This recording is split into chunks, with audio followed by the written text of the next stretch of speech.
So அனைவருக்கும் வணக்கம். So இந்த ப்ராப்ளம் வந்து நான் உங்களுக்கு வந்து ஹோம்ஒர்க்காக கொடுத்துருந்தேன். அதை இப்போ நம்ம பார்க்கலாம்.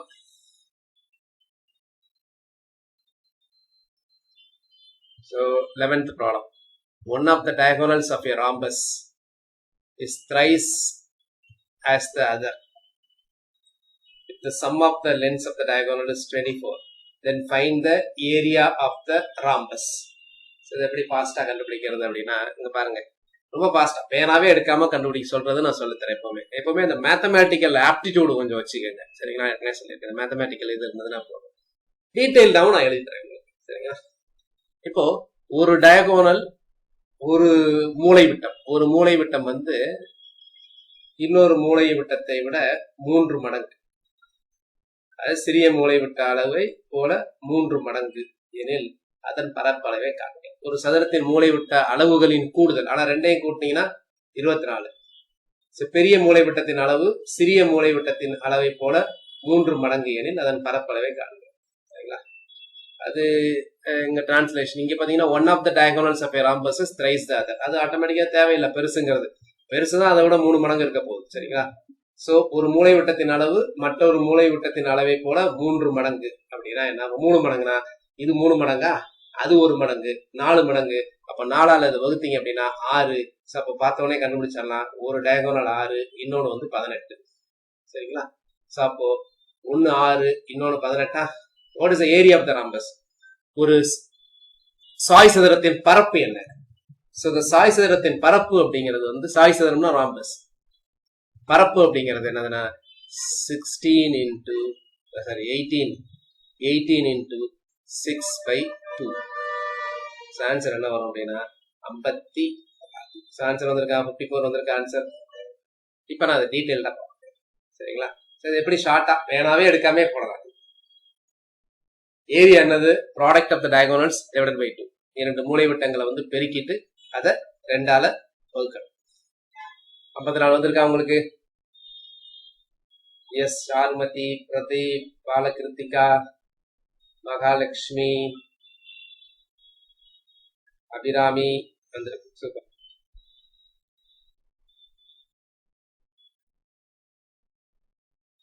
சோ இந்த 11th ப்ராப்ளத்தை நான் எப்படி ஷார்ட்டா போடுறதுன்னு சொன்னேன், சரிங்களா? இது வந்து ஷார்ட்டா போடலாம். இப்ப அதை டீட்டெயிலா எப்படி சொல்றது? சோ ஒரு டயகோனல் D1 வச்சுக்கோங்க, இன்னொன்னு D2 வச்சுக்கோங்க. அது 3 மடங்கு, அதனால D1x, D2 3x. D1 plus D2ங்கிறது 24, கூட்டினா 24 வருது. அப்ப இது x, இது 3x, 24, 4x is equal to 24. This implies x is equal to 6. இதுதான் நான் உடனே அங்க சொன்னேன், சரிங்களா? பேனாவே எடுக்காம இதை சால்வ் பண்ணலாம் அப்படிங்கிறத போன சொன்னேன். சோ எக்ஸ்ங்கிறது 6. அப்ப D1ங்கிறது என்னது? 6. D2ங்கிறது என்னது? 18. What is area? ஏரியாங்கிறது என்னதுன்னா D1 into D2/2. சோ அப்போ 6 into 18/2. சோ அடிச்சீங்கன்னா 9, 9/54. So answer is 54. So 11th problem. அடுத்து பாத்தீங்கன்னா 12th. A man has to build a rhombus shaped swimming pool. Rhombus shape. One of the diagonal is 13. Other diagonal is twice the first one. Twice the first one என்னது? அது 13 அப்படின்னா இன்னொன்னு வந்து 26 வரப்போகுது. So ஒன்னு 13, இன்னொன்னு வந்து 26. Then find the area of the swimming pool and also cost of cementing the floor at the rate of 15. So இப்போ ஏரியானா என்ன அர்த்தம்? This divided by 2. ஸோ இது அடிச்சிங்க அப்படின்னா இன்னும் 13 வரும். ஸோ 169. காஸ்ட் இது எல்லாமே நல்லா புரிஞ்சுங்க, அவசரத்துல போட்டக்கூடாது. ஏன் அப்படின்னா இது மீட்டர், அதுவும் மீட்டர்ல தான் இருக்கு. ஆனா கொடுத்துருக்கிறது பாருங்க 15 per square centimeter. அப்போ இது 169ங்கிறது என்னது? Metre square. இங்க வந்து பாருங்க சதுர சென்டிமீட்டருக்கு 15 வீதம். இது சதுர சென்டிமீட்டர் அப்படின்னு போடணும், இங்க சதுரன்னு வரணும். இது சதுர சென்டிமீட்டருக்கு, இது அப்படியே ஸ்கூல் புக்ஸ் தான். ஸோ சதுர சென்டிமீட்டருக்கு 15 அப்படின்னா, ஸோ வாட் இஸ் ஆன்சர்? இது கரெக்டா சொல்லுங்க பார்க்கலாம். 12க்கு ஆன்சர் என்ன? நல்ல ப்ராப்ளம். இதுல இருக்க ப்ராப்ளம் எல்லாமே கேட்கறதுக்கு வாய்ப்பு வரும். இது எல்லாமே கிரியேட்டிவ் கொஸ்டின்ஸ். நம்ம ஸ்கூல் புக்ஸ்ல அப்படியே இருக்குது 7th ஸ்டாண்டர்ட். நம்ம ஒவ்வொரு செஷன் ஒவ்வொரு இதுமே பார்த்துட்டு இருக்கோம். நம்ம 6ல இருந்து 10 வரைக்கும் பார்ப்போம். ஏற்கனவே டாபிக்ஸ்லாம் நம்ம முடிச்சுட்டு ஒவ்வொரு டாபிக் புக்கில் இருக்கக்கூடியதும் பார்த்துட்டு இருக்கோம். ஆன்சர் வந்து பாத்தீங்கன்னா 2535ன்றாங்க, 2,53,50,500ன்றாங்க. பார்க்கலாம் என்ன. ஸோ சதுர சென்டிமீட்டருக்கு 15 ரூபாய் ஆகுது. ஸோ ராம்பஸ் வந்து one of the diagonals 13 metre. இன்னொன்னு வந்து ட்வைஸ் த ஃபர்ஸ்ட் ஒன்னு சொல்றாங்க. சரிங்களா? அப்ப 13னா 2 மடங்கு 26. ஸோ அப்போ 169. இப்போ இதை எப்படி பண்றது அப்படிங்கிறத நான் டீட்டெயிலா உங்களுக்கு சொல்றேன். அப்படியே பெருக்கிடலாமா? 169 அப்படியே பெருக்கிடலாமா அப்படின்னா ஆன்சர் வந்து 169ங்கிறது என்னது? Metre square. அப்ப 169 மீட்டர் ஸ்கொயர்னா என்ன குறிக்குது அப்படின்னா இது என்ன தெரியுங்களா? 169 மீட்டர் இன்டு மீட்டர். அதான் இதோட இது.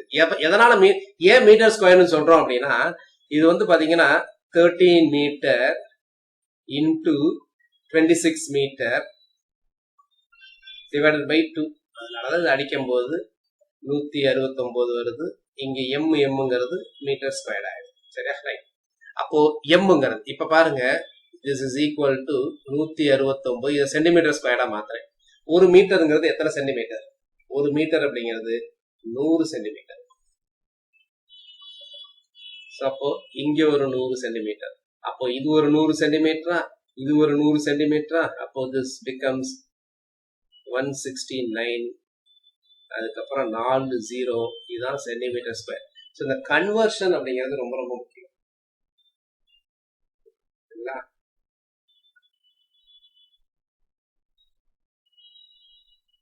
நல்ல புரிஞ்சுங்க. இததான் எதால பெருக்கணும்? இததான் எதால பெருக்கணும்?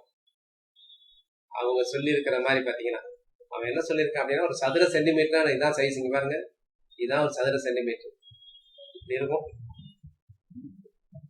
இது ஒரு சென்டிமீட்டர், இது ஒரு சென்டிமீட்டர், இது ஒரு இப்படி சதுரமா இந்த ஒரு சென்டிமீட்டர் டைல்ஸ்க்கு வந்து அவ்வளவு சொல்லியிருக்காங்க. காஸ்ட் இந்த புக்கில் கொடுத்துருக்காங்க. சரிங்களா? 12. அப்போ தரையை மெருகூட்ட சென்டிமீட்டருக்கு 15 ரூபாய். Find the area of swimming pool. Also find the cost of cementing the floor at the rate of 15 per square centimeter. Square centimetre 5ன்றதெல்லாம் ரொம்ப அதிகம். சரிங்களா? அதெல்லாம் அவ்வளவு இருக்காது.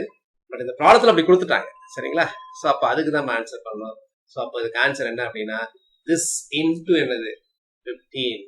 இதை வந்து 15ஆல பெருக்கும். ஸோ அதுதான் ஆன்சர். திஸ் இன்டு 15 தான் correct answer. So find the value சொல்லுங்க. புக்கில் என்ன ஆன்சர் போட்டிருக்கு?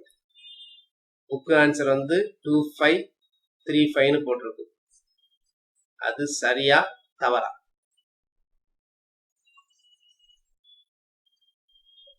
இந்த புக் ஆன்சர் பார்க்கல, நான் அந்த ப்ராப்ளத்துக்கு ஆன்சர் பண்ணிருக்கேன்.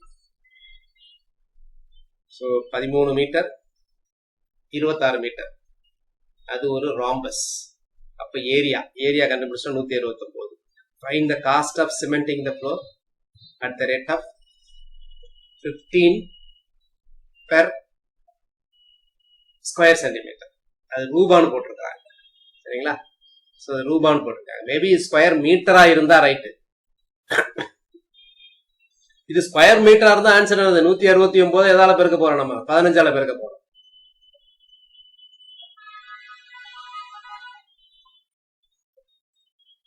இங்கிலீஷ்லயும் அதே தான் சொல்லுது. இங்கிலீஷ்ல பாருங்க ஸ்கொயர் சென்டிமீட்டர் தான் இங்கிலீஷ்ல. தமிழ்லையும் சதுர சென்டிமீட்டர் தான். சரிங்களா? ரெண்டுமே சதுர சென்டிமீட்டர் தான். ஸோ இங்கிலீஷ் வெர்ஷன்லாம் தப்பெல்லாம் கிடையாது.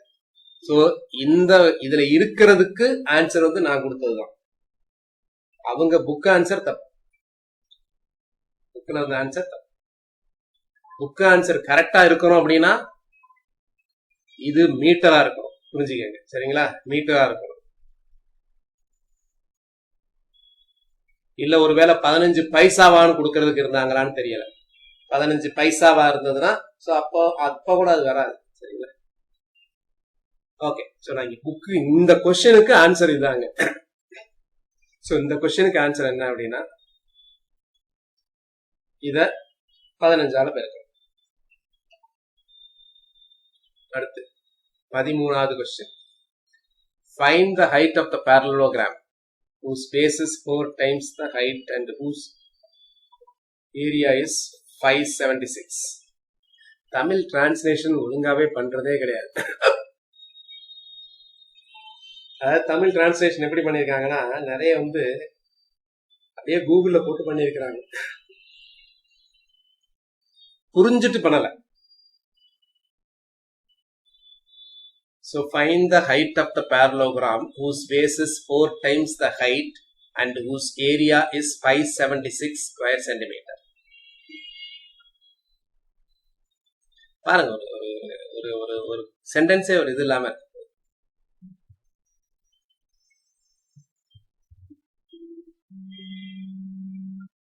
ரைட். ஸோ 2 சென்டென்ஸ் ஒரு ஸ்டேட்மெண்டா கூட எழுதலாம்.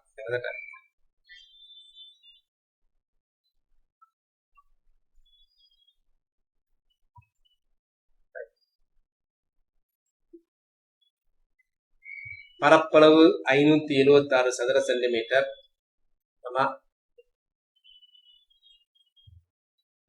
அடிப்பக்கம் உயரத்தை போல 4 மடங்கு கொண்ட ஒரு இணைகரத்தின் உயரம் என்ன? பாருங்க, அப்படியே உயரத்தை போல் அப்படின்னு சொல்லுவாங்க. அது எப்படின்னா இதை பண்றாங்க சரிங்க. நம்ம அடிப்பக்கங்கிறது அதாவது தமிழ் இங்கிலீஷுக்கும் தமிழுக்கும் கொஞ்சம் டிரான்ஸ்லேட் பண்ணும்போது கொஞ்சம் வித்தியாசம் இருக்கும்.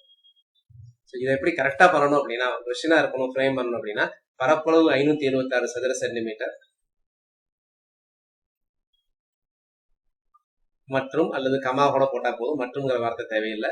கமா அடிப்பக்கம் உயரத்தை போல 4 மடங்கு கொண்ட ஒரு இணைகரத்தின் உயரம் என்ன? சரியா, ரைட்.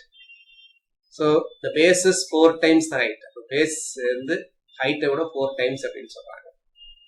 ஸோ இது வந்து ஒரு இணைகரம் அப்படின்னு சொல்றாங்க, பேரலோகிராம் அப்படின்றாங்க. நமக்கு தெரியும் பேரலோகிராமோட ஏரியா என்னது, நிறைய பார்த்துருக்கோம் நம்ம. So this is equal to B into H. So B into H, சரிங்களா. ஸோ அப்போ உங்களுக்கு பிங்கிறது என்னதுன்னா ஒன்று வந்து 4 டைம்ஸ்ன்றாங்க, சரிங்களா. ஸோ அப்போ எக்ஸ் ஒன்று வந்து எக்ஸ், இன்னொன்று வந்து 4x. This equal to 576. therefore x squared is equal to போதும், இந்த இடத்துலயே சால்வ் பண்ணிடலாம். ஏற்கனவே சொல்லியிருக்கேன், எக்ஸாம்ல வந்து காம்படிட்டிவ் எக்ஸாமினேஷன் 2 லைன் 3 லைன்ல ஆன்சர் பண்ணாதால இந்த problem. So 576. So 576 divide by 4 எவ்வளவு? 1. ஸோ அங்கே 4, 144. அப்போ 144னா எக்ஸுங்கிறது 12ன்னு வரும், சரிங்களா. ஸோ உயரம் தான் கேட்குறாங்க, உயரங்கிறது தான் X. So therefore 12 is the answer. Very good, எல்லாரும் ஆன்சர் பண்ணியிருக்கீங்க. Ponni, Sanitha, Kalai, Prathap and others. அடுத்த கொஸ்டின். ஒரு table top is in the shape of trapezium. Trapezium அப்படின்னா சரிவகம், இந்த மாதிரி இருக்கும். ட்ரபீசியத்துக்கு நான் ஏற்கனவே சொல்லியிருக்கேன். ட்ரபீசியம்னா என்னதுன்னா ஏதாவது ஒரு எதிர்பக்கங்கள் சமமாக, ஏதாவது இணையாக இருக்க வேண்டும். So one pair of sides, opposite sides must be parallel. அப்பங்க இதுவும் parallel. Find the cost of the glass used to cover the table at the rate of 6 per 10 square centimeter. நல்ல புரிஞ்சுங்க, இங்கேயும் 10 ஸ்கொயர் சென்டிமீட்டர் கொடுத்துருக்காங்க, but இங்க எல்லாமே centimetre, அதனால பிரச்சனை இல்லை. அது கேட்கும்போது 10 ஸ்கொயர் சென்டிமீட்டருக்கு தான் 6 ரூபா கேட்டிருக்காங்க. அப்போ ஒரு கண்டுபிடிச்சிட்டு ஒரு 0 எடுத்துட்டு அப்புறம் 6ஆல பெருக்கும், சரியா, right. So what is the area? So ஏரியாவுக்கு ஃபார்முலா என்ன? இதுக்கு ஃபார்முலா என்னது? Area is equal to half into h into a plus b. ஹச்னா இந்த 50, ஏனா 200, பீனா 180. அப்படியே சப்ஸ்டியூட் பண்ணுங்க. So what is the cost? Super, எல்லாரும் ஆன்சர் பண்ணிருக்கீங்க நிறைய பேர். Fauziya, Balakrithika, Mahalakshmi, Kavya, Gokul, Bhuvana, Pratap, Shalmathi, Shanitha and others. Right. So அப்போ ஏரியா எவ்வளவு வருது சொல்லுங்க. ஏரியா சொல்றீங்களா, டோட்டல் ஆன்சர் சொல்றீங்களா? What is area? இதை பெருக்கி சொல்லுங்க எனக்கு.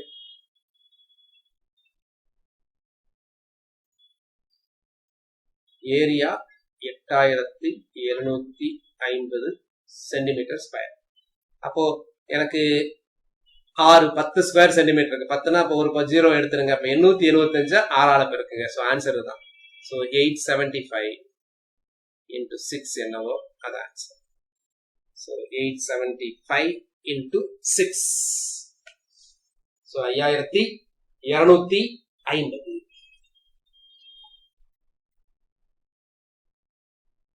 அடுத்து 15வது கொஸ்டின். அறிவு has a land ABCD with measurement given in the figure. சரியா? ABCD அப்படின்னு ஒரு லேண்ட் கொடுத்துட்டாங்க, மெஷர்மெண்ட் கொடுத்துட்டாங்க. இது 24, இது 18. நீளம் 24, அகலம் 18.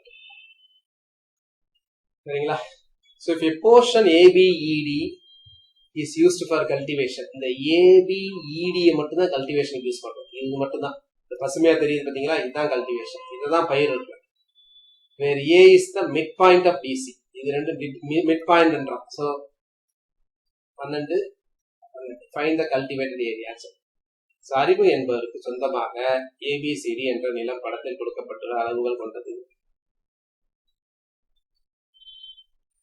படத்தில் கொடுக்கப்பட்ட அளவுகள் கொண்ட நிலம் அறிவு என்பதற்கு சொந்தமானது. ஸோ அப்படி சொல்லலாம். இது பாருங்க, அப்படியே இந்த இது சொல்லுவாங்க டிரான்ஸ்லேஷன், அப்படியே இந்த இதுல போட்டு பண்ற மாதிரி தான் வரும். சரி, எனில் அதில் ABED என்ற பகுதி மட்டும் விளைச்சலுக்கு பயன்பாட்டில் உள்ளது. E என்பது CD-யின் மைய புள்ளியாகும். விளைச்சல் நிலத்தின் பரப்பளவை காண்க. Very good. விளைச்சல் நிலத்தின் பரப்பளவு அப்படின்னா இது 24, இது 12. அப்ப அவ்வளவுதான் ஃபார்முலா. அதே ஃபார்முலா யூஸ் பண்ண வேண்டியதானே. So what is area? So area is equal to half into H. Hங்கிறது 18 into 12 plus 24. அப்போ 9 into இது அடிச்சிட்டேன். 9 into இது ரெண்டையும் கூட்டிங்கன்னா என்ன வரும்? 36. So 9 into 36. 9 தான் 54க்கு 4, மீதி 5, 27, 5, 32. So therefore answer is 324. Correct. Very well. Maithili, Bhuvana, Abhirami, Balakritika, Gogul, Praga, Sanita and others.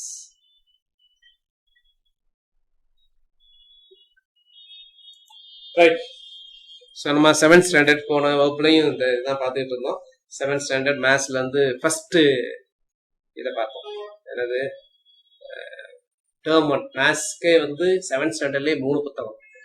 First புத்தகம் தான் பார்த்துட்டு இருக்கோம். அதுக்கு 2 செஷன் ஆகிட்டு இருக்கு நமக்கு. Right. So parallelogram is a four-sided closed figure in which opposite sides are both parallel and equal. So நல்லா புரிஞ்சுங்க. parallelogramனா என்ன அப்படின்னா அது ஒரு 4 சைடு. அதுல ஆப்போசிட் சைட்ஸ் பேரலாவும் இருக்கணும், ஈக்குவலாவும் இருக்கணும். சரிங்களா? அப்போ எதிர்பக்கங்கள் இணையாகவும் சமமாகவும் உள்ள 4 பக்கங்கள் கொண்ட ஒரு மூடிய வடிவம் இணைகரம். இணைகரம்னா நல்லா புரிஞ்சுக்கணும். Opposite side must be parallel. எதிர்பக்கங்கள் இணையாக இருக்க வேண்டும். அதே சமயத்துல அந்த எதிர்பக்கங்கள் சமமாகவும் இருக்க வேண்டும். சரிங்களா? சோ அதுதான் இந்த மாதிரிக்கு தான் ஒரு இணைகரம். இதுவும் இதுவும் இணையா இருக்கணும். இது ஏனா இதுவும் ஏயா இருக்கும். இதுவும் இதுவும் இணையா இருக்கணும். இது பி அப்படின்னா இதுவும் பி ஆகும். சரியா? அடுத்து ஒரு இணைகரத்தின் பரப்பளவு BH. இது பிங்கிறது அடிப்பக்கம், ஹச்சுங்கிறதா. இது அடிப்பக்கமா இருந்தா இந்த உயரம் தெரியும். இந்த உயரம்னா 90ன்னு சொல்லியிருக்கேன். அதே மாதிரி இந்த பியா இருந்தா இந்த உயரம் தெரிஞ்சாலும் கண்டுபிடிச்சாங்க. இதை இந்த உயரத்தை இருக்கும். So the area of the parallelogram is equal to B into H, where B is equal to base and H is equal to height. In a parallelogram, if all the sides are equal, then it is a rhombus. சரியா? ஒரு இணைகரத்துல அனைத்து பக்கங்களும் சமமாக இருந்தால் அது சாய் சதுரம் என்று அழைக்கப்படும். ஒரு இணை பக்கத்தில் அனைத்து பக்கங்களும் சமமாக இருந்தால் அது சாய் சதுரம் என அழைக்கப்படும்.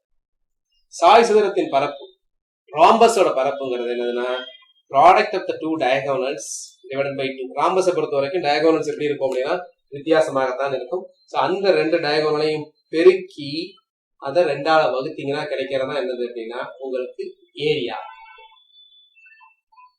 இதுல D1 D2 அப்படிங்கிறது மூலைவிட்டம். மூலைவிட்டங்கள்னா என்னது அப்படின்னா diagonals. So D1 into D2 அப்படிங்கிறது வந்து மூலைவிட்டங்கள்.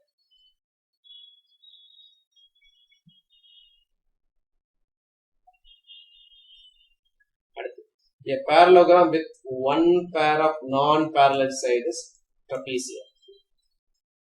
ஒரு இணைகரத்துல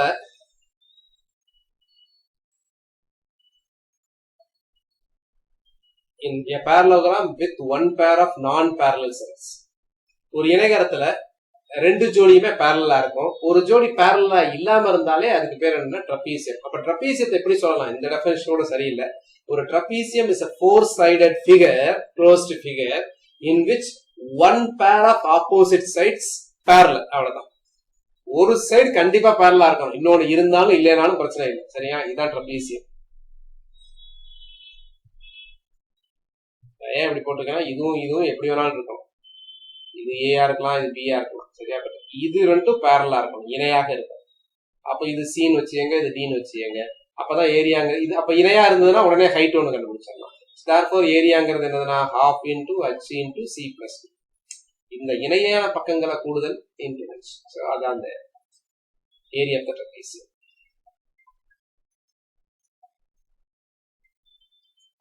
சரிவகத்தின் பரப்பு. இந்த சரிவகத்தை இந்த ஏயும் பியும் இருக்குல்ல, இது அந்த நான் பேரலல் சைட்ஸ் இருக்குல்ல, இந்த நான் பேரலல் சைட்ஸ் வந்து ஈக்குவலா இருந்தா அதுக்கு பேரு ஐசாஸ்லஸ் ட்ரபீசியம்னு பேரு. ஐசாஸ்லஸ் ட்ரபீசியம், இரு சமபக்க சரிவகம். அப்ப இரு சமபக்க சரிவகம்ங்கிறது எப்படி தெரியுமா இருக்கும்? இதுதான் இரு சமபக்க சரிவகம். ஒரு எக்ஸாம்பிள்,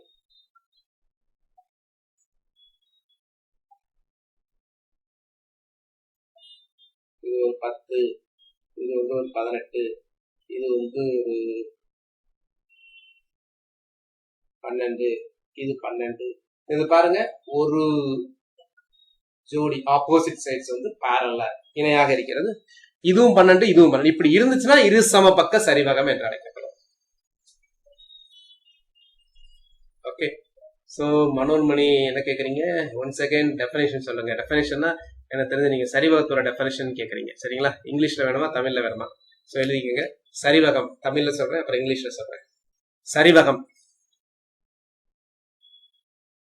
ஒரு நாற்கரத்தின்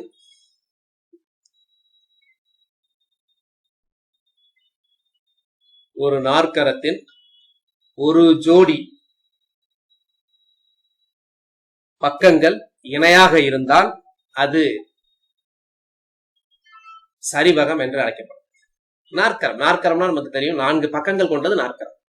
ஒரு நாற்கரத்தின் ஒரு ஜோடி பக்கங்கள், ஏதாவது ஒரு ஜோடி, மொத்தம் 2 ஜோடி உண்டு, ஏதாவது ஒரு ஜோடி பக்கம். சோ ஒரு நாற்கரத்தின் ஏதாவது ஒரு ஜோடி பக்கங்கள் இணையாக இருந்தால், இந்த ஒரே ஒரு கண்டிஷன் தான், வேற எந்த கண்டிஷனும் கிடையாது, அது சரிவகம் என்று அழைக்கப்படும்.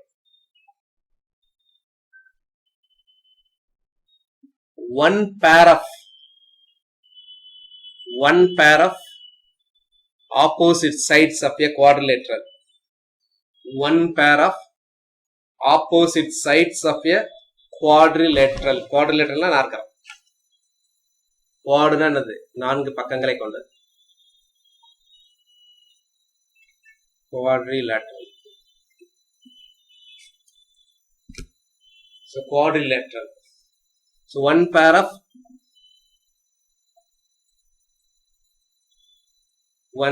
of sides of a quadrilateral are parallel,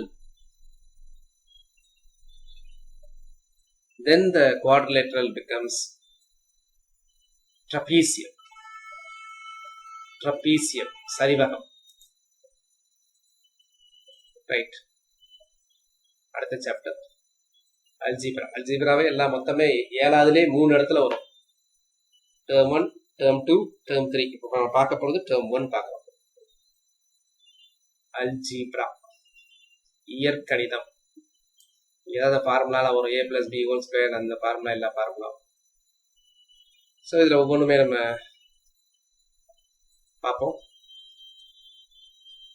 expressions, இயற்கணித கோவைகள்னு சொல்லுவாங்க. எக்ஸ்பிரஷன்ஸ் அப்படின்னா என்னது, கோவைனா என்னது, இது மாதிரி a plus 5 இப்படின்னு வெறுமனை வந்ததுன்னா இதுக்கு பேர் ஒரு எக்ஸ்பிரஷன். இப்போ இந்த ஏங்கிறது ஒரு டேர்ம், 5ங்கிறது ஒரு டேர்ம், அது ஒரு உறுப்பு, இது ஒரு உறுப்புன்னு சொல்லுவாங்க.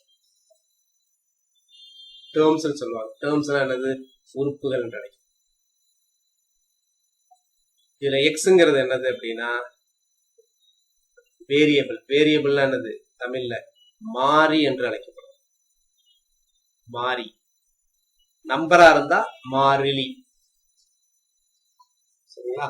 ஸோ 6xங்கிறது இது வேரியபிள், இந்த எக்ஸ்ங்கிறது வேரியபிள், 6ங்கிறது இதோட கோஎஃபிஷியன்ட், இதனுடைய குணகம் என்று அழைக்கப்படும்.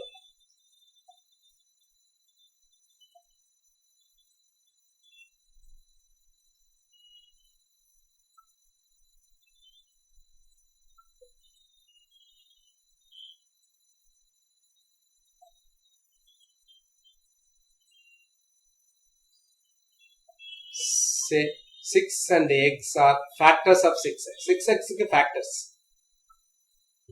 6 x 6x க்கு factors சொல்லுவாங்க. இப்போ 6ங்கிற ஒரு நம்பர் எடுத்துங்க. 6க்கு காரணிகள் என்ன தெரியுமா? 6க்கு காரணிகள் என்ன சொல்லுவோம்? 3ஐயும் 2ஐயும் சொல்லுவோம். 10க்கு காரணிகள் என்ன சொல்லுவோம்? 2ஐயும் 5ஐயும் சொல்லுவோம். These are the factors of 10. அது மாதிரி அதுக்கு காரணிகள் என்று அழைக்கப்படும்.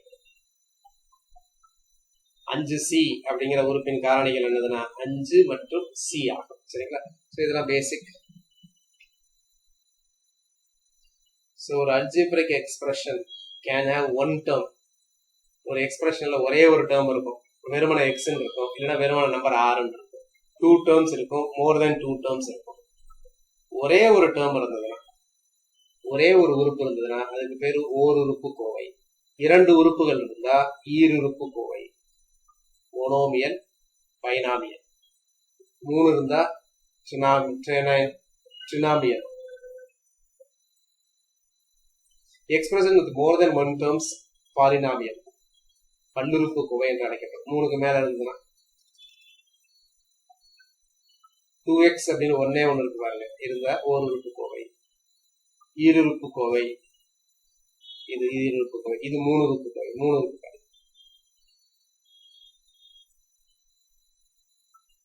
டேர்ம் தான் இருக்கும். ஃபார் எக்ஸாம்பிள் இது என்ன உறுப்பு கோவை சொல்லுங்க? 2x plus 3y plus 5. இது என்ன உறுப்பு கோவை?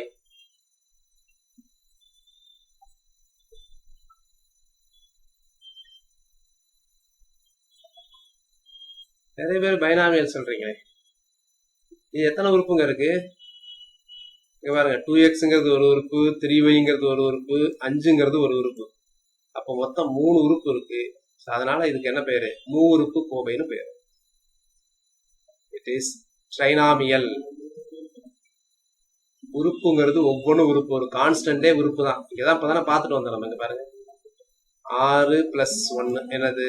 6ங்கிறது ஒரு உறுப்பு, 1ங்கிறது ஒரு உறுப்பு. அப்ப 2 உறுப்புகள் உள்ளது. அப்ப 2x plus இது சொல்லுங்க. அப்போ இது என்ன கோவை? 2x plus 5. பைனாமியலா, மோனோமியலா, ட்ரைனாமியலா? பைனாமியல். இது பைனாமியல். நீங்க காலேஜ்ல படிச்சிருப்பீங்க தெரியுமா? இன்ஜினியரிங் படிச்சவங்க படிச்சிருக்காங்க. Binomial expression x plus 5 to the power 12. இதெல்லாம் எக்ஸ்பேண்ட் பண்ற மாதிரி படிச்சிருப்பீங்க நீங்க. x plus 5 to the power 12 என்ன தெரியுமா எக்ஸ்பேண்ட் பண்ணுவாங்க நீங்க? அதுல x power 4ஓட கோஎஃபிஷியன்ட் கண்டுபிடிங்க.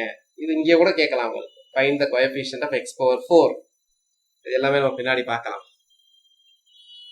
அதனால இதை நீங்க நிறைய பேர் பைனாமியல்னு சொன்னீங்க, தப்பு. ட்ரைனாமியல். அடுத்து கோஎஃபிஷியன்ட் ஆஃப் ஏ டேர்ம். சரிங்களா? டேர்ம் கோஎஃபிஷியன்ட் சொன்னேன். வேரியபிளுக்கு முன்னாடி இருக்கிறது சிம்பிள் மைனஸ் சைன்லாம் இருந்துச்சுன்னா அதோட சொல்லணும். சரிங்களா? The coefficient of, இது ஒரு number எடுத்தீங்களே, what is the coefficient of a? coefficient of A அப்படின்னா என்னதுன்னா -6b. coefficient of B என்னது -6a. what is the coefficient of AB? AB னா அதை தவிர மற்ற எல்லாத்தையும் சொல்லிடும். coefficient என்றால் கெழுன்னு சொல்லுவாங்க, குணகம் அப்படிங்கிற வார்த்தையும் சொல்லுவாங்க. குணகம் என்று அழைக்கப்படும் அல்லது கெழு என்று அழைக்கப்படும். நல்லா புரிஞ்சுங்க. இப்போ ஃபார் எக்ஸாம்பிள் நான் ஒன்று எழுதுறேன் பாருங்களேன். 4xyz minus 3xyz.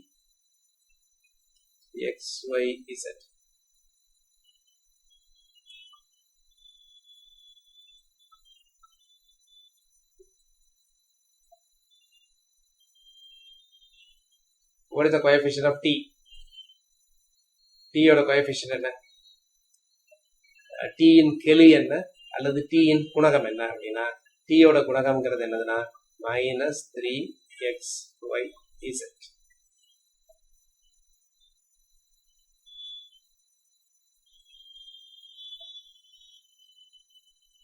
Okay,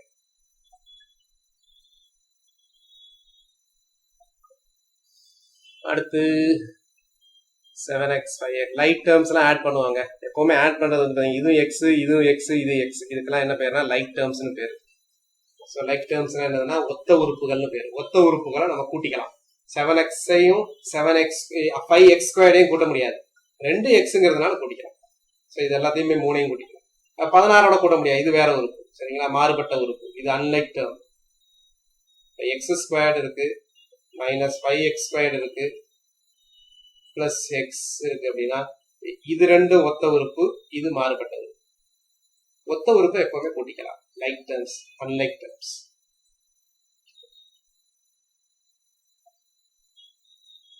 so இதுல எது ஒத்த உறுப்புன்னு பாத்தீங்க அப்படின்னா இது ரெண்டும் ஒத்த உறுப்பு, இது ரெண்டும் லைக் டேர்ம்ஸ். அது ரெண்டையும் கூட்டிக்கலாம்.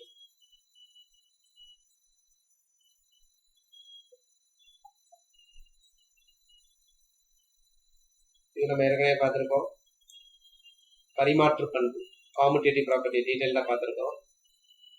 x into y is equal to y into x. இதை பார்க்கிறேன். இதுக்கு ஆன்சர் பண்ணுங்க. What is the answer for 7? The algebraic statement which is equal to the verbal statement 3 times the sum of x and y. சொல்லுங்க, இது x மற்றும் y இன் கூடுதலின் 3 மடங்கு. x மற்றும் y இன் கூடுதலின் 3 மடங்கு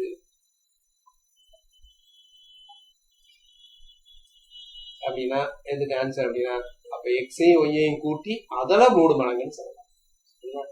அப்போ 3 into x plus y இது answer. இதெல்லாம் எப்படி சொல்றது அப்படின்னா x மற்றும் y இன் கூடுதலின் 3 கூடுதல். இது எப்படி சொல்லலாம் தெரியுமா? x இன் 3 மடங்குடன் y கூடுதல், y சேர்ந்தால்.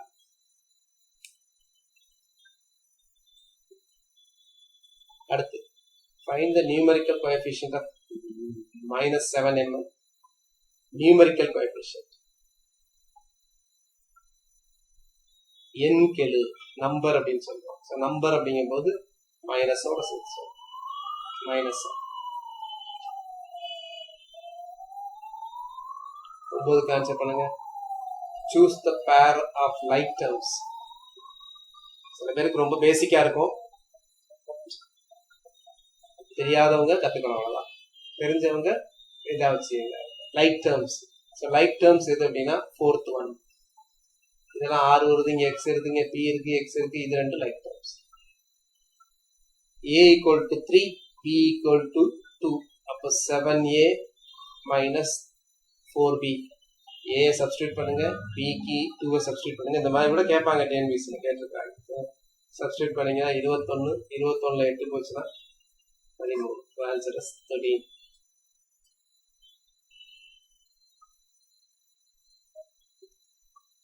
அடுத்து, for adding or subtracting algebraic expressions, you can write like terms one after the other horizontally and by using brackets one after the other vertically.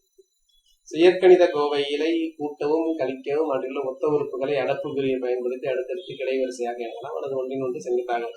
அது எப்படி கூட்டுறதுன்றது பொறுத்து. சரிங்களா, அது தேவையில்லை. பேசிக்கா நம்ம நார்மலா அதெல்லாம் ஒரே பிராக்கெட்ல போடுவான்னு சொல்றாங்க. சூப்பர். இந்த क्वेश्चन ஆன்சர் பண்ணுங்க. Construct a algebraic equation. Number 1 ன்னு சொல்லிட்டு டைப் பண்ணுங்க எல்லாரும். 1/3 of a number plus 6 is 10. சொல்லுங்க. ஒரு எண்ணின் 3 1 பங்குடன் 6 ஐ கூட்ட கிடைப்பது 10. எனக்கு அப்படியே ஈக்குவேஷனா சொல்லணும், ஃப்ரேம் பண்ணி சொல்லணும், சமன்பாடா சொல்லணும். algebraic equations. இப்ப யாரும் டைப் பண்ணாதீங்க, சரிங்களா? நாளையும் பண்ணிட்டு நான் சொல்லும் போது டைப் பண்ணுங்க. இப்ப யாரும் டைப் பண்ணாதீங்க, நாளையும் பண்ணுங்க. நாளை பண்ணுங்க. 5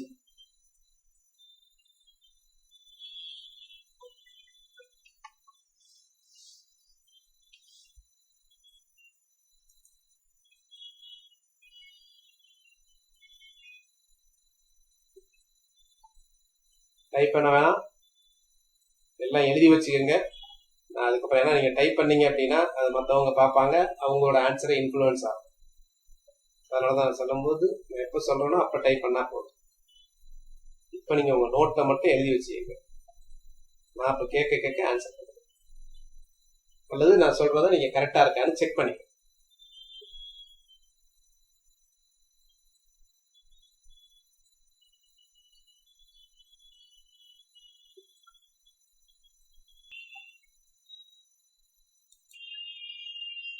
இன்னைக்கு உங்களுக்கு தெரிஞ்சிருக்கும், இன்னைக்கு வந்து ஒலிம்பிக்ல வந்து இந்தியாவோட பதக்கப்பட்டியல்ல வந்து முதல் பதக்கம் கிடைத்தது மீராபாய் சானு.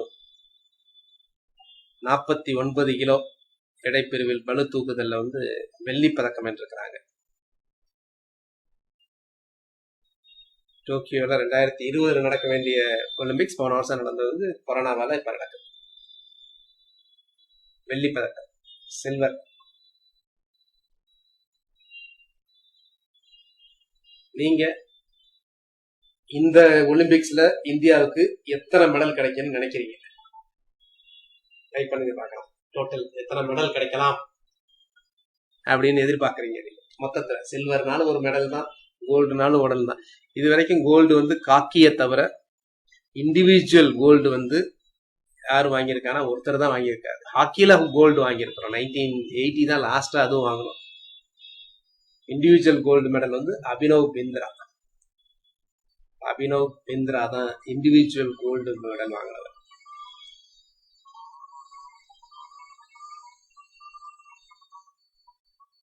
நீங்க டைப் பண்ணுங்க பார்த்தா எவ்வளவு கோல்டு மெடல் கிடைக்கலாம் இந்தியாவுக்கு.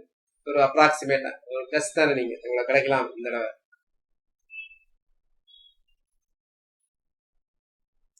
ஒவ்வொன்றுமே முக்கியம்.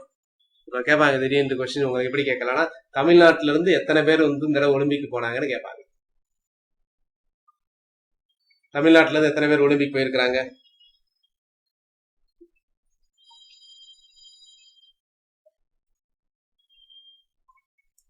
Four into 400 relay women's gold confirm sir அப்படின்னு சொல்றாங்க மனோன்மணி இளங்கோவன். தமிழ்நாட்டுல இருந்து எத்தனை பேர் போனாங்கன்னு கேட்க, தமிழ்நாட்டுல இருந்து 11 பேர் போயிருக்காங்க. தமிழ்நாட்டுல இருந்து மட்டுமே பவானி ஃபென்சிங் போயிருக்கிறாங்க. இளவேனில் வளரிவான் அப்படிங்கிறவங்க வந்து ஷூட்டிங். சரத்கமல் வந்து table tennis. Satya Gnanasekaran table tennis. Vishnu Saravanan sailing. Nethra குமாரன் செயிலிங். செயிலிங்னா கப்பல். Ganapathi Varun Ashok Kumar sailing. Rajiv Arokya athletics. Revathi Veeramani athletics, Madurai சேர்ந்தவர்கள். தனலட்சுமி சேகர் அத்லெட்டிக்ஸ். சுபா வெங்கடேஷன் அத்லெட்டிக்ஸ். மொத்தம் 11 பேர். இப்ப நம்ம மேத்ஸ் போறோம். நான் வந்து இந்த தடவை ஒலிம்பிக் மெடல் வந்து ஒரு 10 கிடைக்குன்னு எதிர்பார்க்கிறேன். பார்க்கலாம். ரைட். ஸோ ஒரு எண்ணின் 1/3 6 கூட்ட கிடைப்பது என்ன? இப்ப நீங்க டைப் பண்ணலாம். சரிங்களா? ஸோ ஒரு எண்ணின் 3 கிடைப்பது 10ன்னு சொல்லியிருக்காங்க. ஒரு எண்ணின் 1/3 சரிங்களா? ஸோ அப்போ what is the answer for 1? அந்த எண்ணை வந்து எக்ஸ்ன்னு வச்சு 3x plus 6 is equal to 10. இதுதான் ஈக்குவேஷன். ஸோ இது ரொம்ப முக்கியங்க. அந்த ஈக்குவேஷன் ஃப்ரேம் பண்ணாதான் மேத்ஸ் நீங்க அண்டர்ஸ்டாண்ட் பண்ணிக்கிங்கன்னு தெரியும். இதை புரியணும். எக்ஸின் 5 மடங்குடன் 3 கூட்ட கிடைப்பது 28. எக்ஸின் 5 மடங்குன்னு சொல்றாங்க. The sum of 5 times the x and 3 equal to 28. எக்ஸின் 5 மடங்கு அப்படின்னா என்னது? 5x பிளஸ் 3 கூட்டினா 28ன்னு கிடைக்கும். Very good. Anitha Manickam and others நிறைய பண்ணிருக்கீங்க. ஒய்யிலிருந்து 8ஐ குறைத்தால் 11 கிடைக்கிறது. குறைத்தால்னா மைனஸ் 11. பக்கம் A உடைய சதுரத்தின் சுற்றளவு 16 சென்டிமீட்டர். அப்போ 4A equal to 16. ஏன்னா சுற்றளவுனா 4 பெரிமீட்டர். பெரிமீட்டர் ஆஃப் A ஸ்கொயருங்கிறது என்னது? 4A. அடுத்து வெங்கட் மதர்ஸ் ஏஜ் 7 years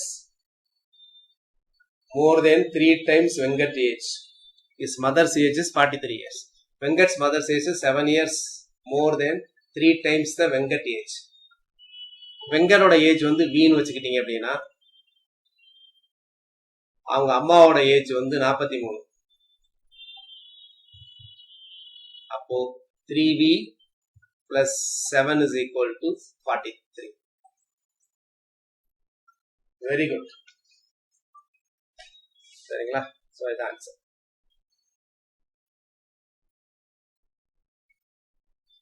இப்போ உங்களுக்கு ஒரு ஈக்குவேஷன் சொல்றேன். அந்த ஈக்குவேஷன் நீங்க கரெக்டா எழுதுங்க பார்க்கலாம். சிம்பிளா சொல்றேன். நம்ம என்னென்னலாம் மிஸ்டேக் அவசரத்துல பண்ணுவோம் அப்படிங்கறத சொல்லணும். சரிங்களா?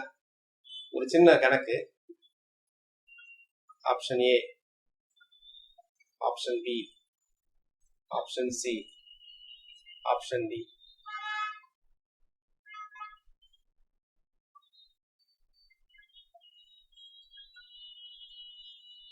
கணவன் மற்றும் மனைவியின்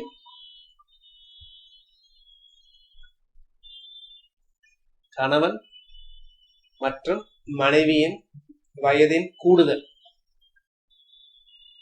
கணவன் மற்றும் மனைவியின் வயதின் கூடுதல்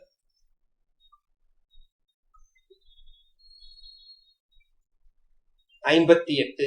இது எப்படி எழுதுவீங்க? The sum of the ages of husband and wife is 58. எப்படி எழுதுவீங்க சொல்லுங்க?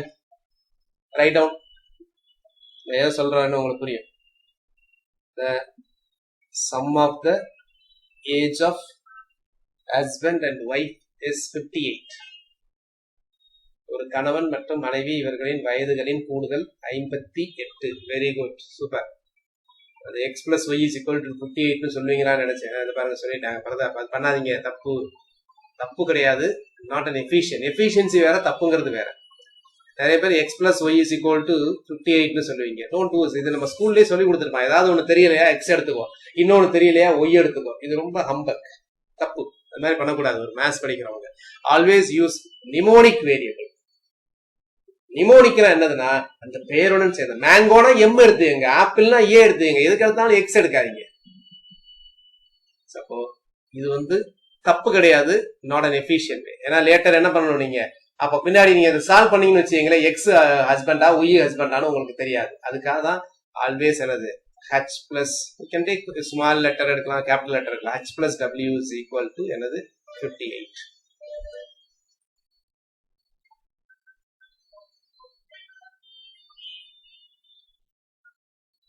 கணவன் மற்றும் மனைவியின் வயது, மொத்த வயது 58. அடுத்து எழுதிக்கங்க. இவர்களின் வயது வித்தியாசம் 2. இவர்களின் வயது வித்தியாசம் 2. இவர்களின் வயது வித்தியாசம் 2.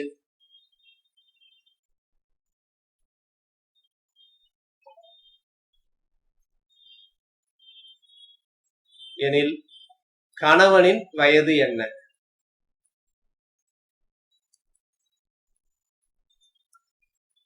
கணவனின் வயது என்ன? எப்பவுமே ஒரு ஆப்ஷன் ஒன்று இருக்கலாம். 4 ஆப்ஷன் 28, 30, 32 கேனாட் பி டிட்டர்மைன்ட் அப்படின்னா தமிழ்ல என்ன சொல்லுவாங்கன்னா கண்டுபிடிக்க இயலாதுன்னு ஒண்ணு சொல்லிடுவாங்க. கண்டுபிடிக்க இயலாது. சொல்லுங்க, இதுக்கு ஆன்சர் சொல்லுங்க. ஏயா, பியா, சியா, டியா? திரும்ப சொல்றேன். The sum of the age of husband and wife is equal to 58. ஒரு கணவன் மற்றும் மனைவியின் வயதுகளின் கூடுதல் 58. இவர்கள் இருவரின் வயது வித்தியாசம் 2. கணவனின் வயது என்ன? So what is the answer? எல்லாரும் ஆன்சர் பண்ணுங்க.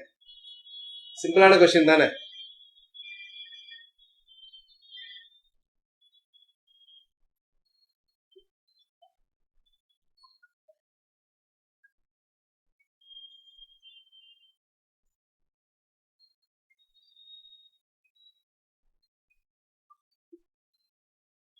ரைட். சில பேர், நிறைய பேர் 30 ஆன்சர் பண்ணிருக்கீங்க. எவ்வளவு பெரிய தப்பு பண்ணிருக்கீங்கன்னு உங்களுக்கு தெரியுதா? கணவனின் மனைவி வயது வித்தியாசம்ங்கிறது 2ன்னு சொல்லியிருக்கேன். How can you assume that the husband is elder to wife? Husband தான் மனைவியை விட அதிக வயதானவர்னு எங்கேயாவது சொன்னா எப்படி எடுத்துக்கலாம் கணக்குல? இதுதான் நீங்க பண்ணக்கூடிய மிஸ்டேக்ஸ். தப்பு பண்ணக்கூடாது. வித்தியாசம்னு சொல்லியிருக்கேன் ஏற்கனவே. நான் ஸ்டாட்டிஸ்டிக்ஸ் எடுக்கும் போதே சொல்லியிருக்கேன், வித்தியாசம்ங்கிறது வேற. சரிங்களா? வித்தியாசம் எப்பவுமே பாசிட்டிவா தான் இருக்குன்னு சொல்லியிருக்கேன். வித்தியாசம்னா என்னது? ஒரு கணவன் மனைவிக்கு வயது வித்தியாசம் 2 அப்படின்னா யார் அதிக வயசு? சொல்லவே முடியாது. இதுக்கு ஈக்குவேஷன் என்ன தெரியுங்களா? இந்த ஈக்குவேஷன் எப்படி சால்வ் பண்ணுவீங்க? இங்க பாருங்க, 2 ஈக்குவேஷன்ஸ். h பிளஸ், புரியுதா? h plus w is equal to 58. வித்தியாசம் சொல்லியிருக்கேன். வித்தியாசம் h மைனஸ், வித்தியாசம்ங்கிறது இது கிடையாது. இதுதான் ஈக்குவேஷன். வித்தியாசத்துக்குரிய ஈக்குவேஷன் இதுதான். இந்த டிஃபரன்ஸ் சொல்லுவாங்க, h difference is equal to 2. அப்படின்னா இது எப்படி இருக்கலாம் தெரியுமா? h மைனஸ் w இருக்கலாம், அல்லது w மைனஸ் h இருக்கலாம். அதை மேத்ஸ்ல எப்படி சொல்லுவோம் அப்படின்னா மாடுலஸ் போட்டு சொல்லிடுவோம். இப்படி சொல்லிட்டோம்னா பிரச்சனையே கிடையாது. யாரு வயசு அதிகங்கிறது பிரச்சனையே கிடையாது. அப்ப இந்த இதை பொறுத்த வரைக்கும் கணவனின் வயது என்ன அப்படின்னா 28 அல்லது 30. அதனால ஆன்சர் என்னது? டி தான் answer. Can not be determine. நான் சொல்றது புரியுதா? இதுல யாராவது டவுட் இருந்தா கேளுங்க. ஒரு பேசிக் கொஸ்டின். பட் நீங்க பாருங்க எவ்வளவு கேர்லெஸ் மிஸ்டேக் பண்ணிருக்கீங்க பாருங்க. சின்ன கொஸ்டின் ஆகும். என்ன அசியூம் பண்ணிக்கிறோம்? நீங்க கன்வென்ஷனா இருக்கிறத அசியூம் பண்ணிக்கிறீங்க. கன்வென்ஷன்றது வேற, எப்பவுமே இருக்கிறதுன்றது வேற. சிலதற்கு யூனிவர்சல் ட்ரூத் அப்படிங்கிறது இருக்கு. யூனிவர்சல் ட்ரூத்னா என்ன அர்த்தம் தெரியுமா? எல்லாருமே இருந்தா பிரச்சனையே கிடையாது. எல்லாருக்குமே ஹஸ்பண்ட் தான் ஹைட்டு, ஹஸ்பண்ட் தான் ஒய்ஃபோட வயசு வந்து அதிகம் அப்படின்னு. ஒரே ஒரு இன்ஸ்டன்ஸ், ஒரே ஒரு இடத்துல ஹஸ்பண்ட் வந்து ஒய்ஃபோட வயசு கம்மியா இருந்தா கூட அது வந்து வராது. இருக்கா இல்லையா? உங்களுக்கு தெரிஞ்சே இருக்கா இல்லையா? ஹஸ்பண்ட் ஒய்ஃப்ல வந்து ஹஸ்பண்டோட ஒய்ஃப் வந்து வயசு அதிகமானவங்க இருக்கிறாங்களா இல்லையா? எவ்வளவு பேர் இருக்காங்க. So don't always assume convention. மேத்தமேட்டிக்ஸ்லாம் இந்த மாதிரி கன்வென்ஷன், எனக்கு தெரிஞ்சது, எங்க ஏரியால உள்ளது அப்படிலாம் எடுத்துக்கலாம் கூடாது. எங்க சொந்தக்காரங்கள் உள்ளதான் எடுத்துக்கூடாது. யூனிவர்சலா இருக்கக்கூடியதான் எடுத்துக்கணும். அது யூனிவர்சல் ட்ரூத் அப்படின்னா ட்ரூ ஃபார் எவ்ரி ஒன். மேத்தமேட்டிக்ஸ்ல ஒரு ட்ரூத்னு எப்ப சொல்லுவோம்? True for all occasions. எல்லாத்துக்கும் ட்ரூவா இருந்தாதான் இருக்கும். மற்றபடி ஒரே ஒரு கேஸ்ல மட்டுமே மிஸ் ஆகுதுன்னா கூட you cannot take it as true. சரிங்களா? அதனாலதான் ரொம்ப கேர்ஃபுல்லா இருக்கு. பேசிக்கான இருக்க கொஸ்டினா இருக்கும். இதெல்லாம் ஒரு கொஸ்டினான்னு கேட்பீங்க நிறைய பேர் போட்டிருக்கும் போது. இதெல்லாம் ஒரு கொஸ்டின், இதை வேற டைப் பண்ணுங்கன்னு சொல்றீங்களே சார் ஏற்ற. அதனால திரும்ப திரும்ப சொல்றேன். சரிங்களா? வித்தியாசம். அனிதா சொல்றாங்க, please use the modulus usage. சொல்றேன், மாடுலஸோட யூசேஜ் என்னன்னு சொல்றேன். மாடுலஸ் அப்படிங்கிறது சொல்றேன். மாடுலஸ் அப்படிங்கிறது இந்த மாதிரி ஒரு சிம்பிள் போடுவோம். மாடுலஸ் பேர். modulus.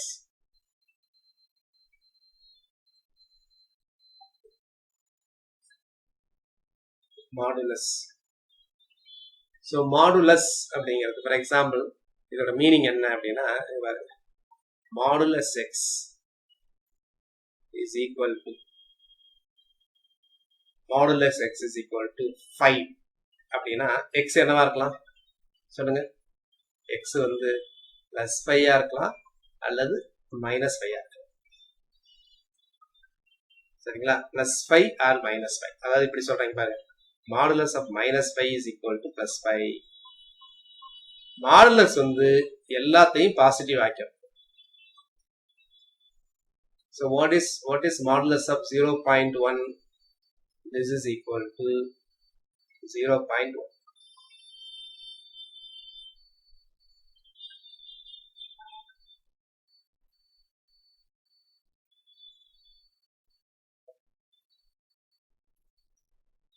எப்பவுமே ரெண்டு இது வித்தியாசம்னு சொல்றோம்னு வச்சுங்களே, ஏ டிஃபரன்ஸ் பி இதை வந்து எப்படி எழுதுவோம் அப்படின்னா மாடுலஸ் போட்டு இந்த மாதிரி எழுதுவோம். ஏன்னா எந்த பிரச்சனையும் வராது. ஏன்னா இதுல எது பெருசுன்னு நமக்கு தெரியாது. ஏ டிஃபரன்ஸ் பின்னா தெரியாது. ஃபார் எக்ஸாம்பிள் பாருங்க, ஏங்கிற ஒருத்தர் பிங்கிற ஒருத்தர், இவங்க ரெண்டு பேர்த்தோட மாத வருமானத்தோட வித்தியாசம் வந்து 5000 வச்சுக்கோங்க.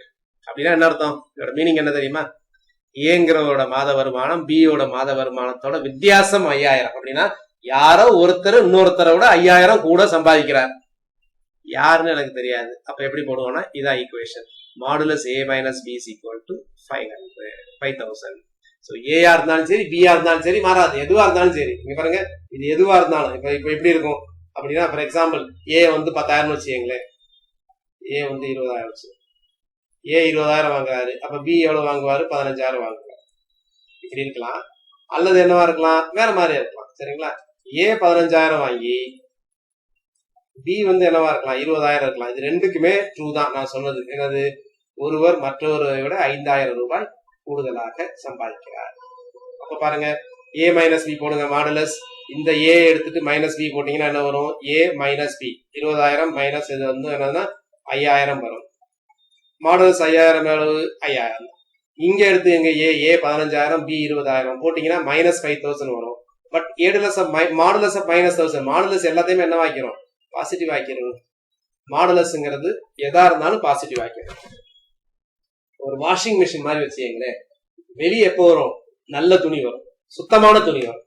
சோ சுத்தமான துணியை போட்டு துவைச்சிங்கன்னா என்ன வரும்? சுத்தமான துணி வரும். அழுக்கு துணியை போட்டு துவைச்சிங்கன்னா என்ன வரும்? சுத்தமான துணி வரும். சோ அவுட்புட் எப்பவுமே சுத்தமான துணி வரும். சோ அதான் மாடுலஸ். புரியுதுங்களா? அனிதா மாணிக்கம். அடுத்த ஒரு கணக்கு எழுதிங்க. Find the two consecutive natural numbers whose sum is 75. அடுத்தடுத்த இரண்டு இயல் எண்களின் கூடுதல் 75 எனில் அவ்விரு எண்களை காண்க. இதெல்லாம் பேசிக்காவே கேட்பாங்க.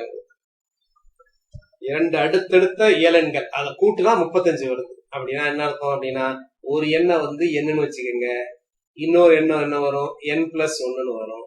இது ரெண்டையும் கூட்டுனீங்கன்னா 75ன்றாங்க. இது ரெண்டையும் கூட்டா என்ன வரும்? 2n + 1 is equal to 75. அப்ப என்ன சொல்லலாம்? 2n is equal to 74. So therefore n is equal to என்னது? 37. So ஒரு எண்ணு 37, இன்னொரு எண்ணு 38.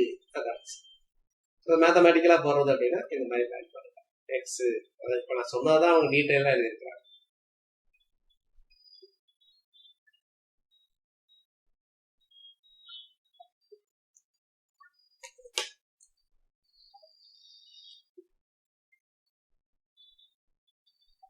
இதுக்கு ஆன்சர் சொல்லுங்க. கரெக்டா ஆன்சர் பண்ணுங்க. Do this. Tell me the answer. Type your answer. 60 மாணவர்களுடன் ஒரு பள்ளி பேருந்து புறப்பட்டது. முதல் நிறுத்தத்தில் சில மாணவர்கள் இறங்கினார்கள். இரண்டாம் நிறுத்தத்தில் முதல் நிறுத்தத்தில் இறங்கிய மாணவர்களின் எண்ணிக்கையை போல 2 மடங்கு மாணவர்கள் இறங்கினார்கள். மூன்றாம் நிறுத்தத்தில் 6 மாணவர்கள் இறங்கிய பிறகு பேருந்தில் 3 மாணவர்கள் மட்டுமே இருந்தனர் எனில் முதல் நிறுத்தத்தில் இறங்கிய மாணவர்களின் எண்ணிக்கையை காண்க. நீங்க பார்க்கலாம். Puzzle மாதிரி இருக்கும், but you can easily solve this problem. A school bus starts with full strength of 60 students. It drops some of the students at the first stop. Some of the students at the first stop. At the second stop, twice the number of the students got down from the bus. 6 students get down at the third bus stop. And the number of students remaining in the bus, only 3. How many students got down at the first stop? Do this problem. Nalla question. Basic question da. Nalla question. Basic-ஆ இருந்தா கூட ஏதாவது தான் क्वेश्चन-ஆ இருந்தா கூட நிறைய பேர் answer பண்ண மாட்டீங்க. ட்ரை பண்ணுங்க. தப்பா இருந்தாலும் பிரச்சனை இல்லை. ட்ரை பண்ணுங்க. ஏற்கனவே சொல்லியிருக்கேன், மேத்ஸ் தப்பா பண்ணாதான் வரும். நான் திரும்ப சொல்லியிருக்கேன், சொன்னா அந்த கணக்கு போடணும். அது பெரிய எல்லாத்தையும் சொல்லிடுறேன் உங்களுக்கு. ஒரு மீன் பிடிக்க கற்றுக் கொடுக்கறது மாதிரி. அதுக்கப்புறம் நீங்க எந்த ப்ராப்ளம் வேணாலும் சால்வ், அப்படியே போர்டில் போட்டு அப்படியே சால்வ் பண்ணிட்டு போட்டுருந்தா வேஸ்ட். அது நீங்க ஒர்க் அவுட் பண்ணணும். உங்க நோட்டு வந்து அழகா இருக்கக்கூடாது. உங்க நோட்டு அடித்தல் திருத்தலா இருந்தா நிறைய கத்துக்கிறீங்க. மணி நீங்க வந்து ஈக்குவேஷனை போட்டிருக்கீங்க, அதை சால்வ் பண்ணி சொல்லுங்க. What is the answer? முதல் நிறுத்தத்தில் இறங்கிய மாணவர்களின் எண்ணிக்கை என்ன? அனிதா, பிராமி, அருள், சுந்தரம் ஆன்சர் பண்ணிருக்கீங்க. பார்க்கலாம் என்ன ஆன்சர் வருது.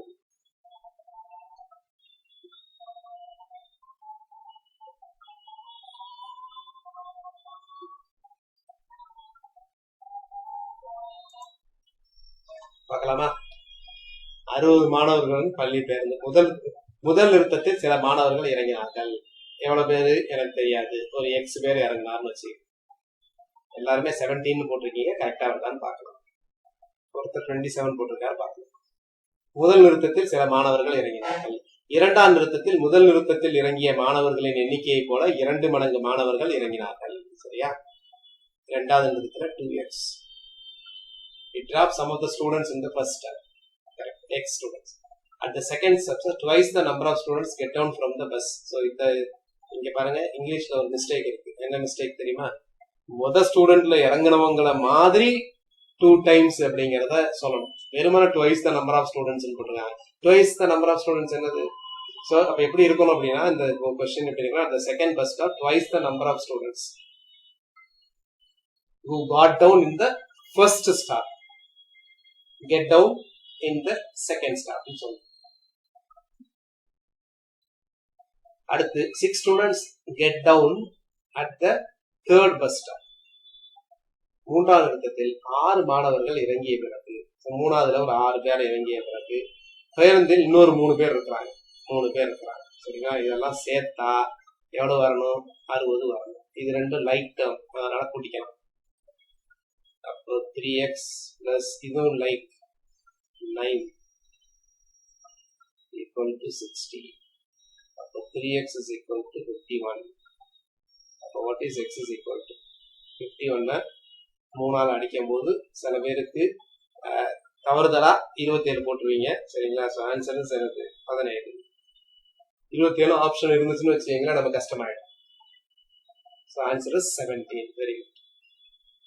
ஸோ அதான் இங்க டீட்டெயில்ல சொல்யூஷனாக கொடுத்துருக்காங்க.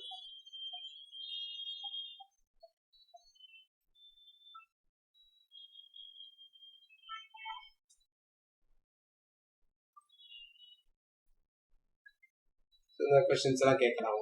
நிறைய நீங்க பாத்தீங்கன்னா பழைய கொஸ்டின் பேப்பர் பாத்தீங்கன்னா நிறைய கொஸ்டின் செட்டர் வந்து பாத்தீங்கன்னா எதுக்குடா வம்பு அப்படின்னு சொல்லிட்டு நிறைய ஒர்க் எக்ஸாம்பிள்ஸ் கூட கேட்டுருவாங்க. எந்த பிரச்சனை வரக்கூடாது கொஸ்டின்ஸ் அப்படிங்கிறதுக்காக எதை வேணாலும் கேட்கலாம், ஒன்றும் பிரச்சனையே கிடையாது. இது பாருங்க, லீலாவதி பாஸ்கராச்சாரியா, பாஸ்கரா 2 கணிதம் எழுதியிருந்தாரு. இவரோட பொண்ணுதான் லீலாவதி. லீலாவதி இஸ் ஒரு பசில் புக். லீலாவதிங்கிற லிட்டரேச்சர் அவரோட பொண்ணோட பேர்ல எழுதுறாரு. மகாராஷ்டிரா 12வது செஞ்சுரி. இது ஒரு பசில், ஒரு புதிர்.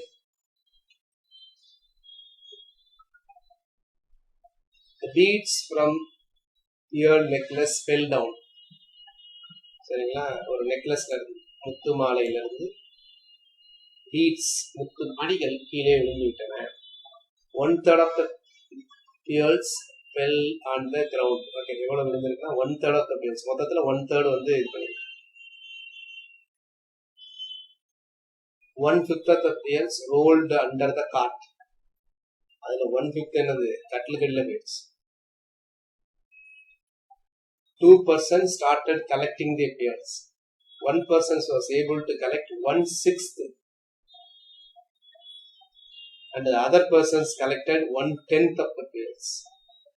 If only 6 pairs are left in the necklace, find the total number of pairs in the necklace. So இதான் கொஸ்டின். தமிழ்ல பார்த்தோம்னா லீலாவதி அப்படிங்கிறது யார் எழுதுனான்னு பார்த்தீங்கன்னா பாஸ்கர் ஆப்டு, இரண்டாம் பாஸ்கர் கணித மேதை. ஒரு முத்து மாலையில் அறந்து முத்துக்கள் சிதறி விழுந்தன. முத்துக்களில் 1/3 பங்கு தரையில் விழுந்தது. முத்துக்கள்ல 1/3 பங்கு தரையில் விழுந்தது. 1/5 பங்கு கட்டிலுக்கு அடியில் உருண்டோடியது.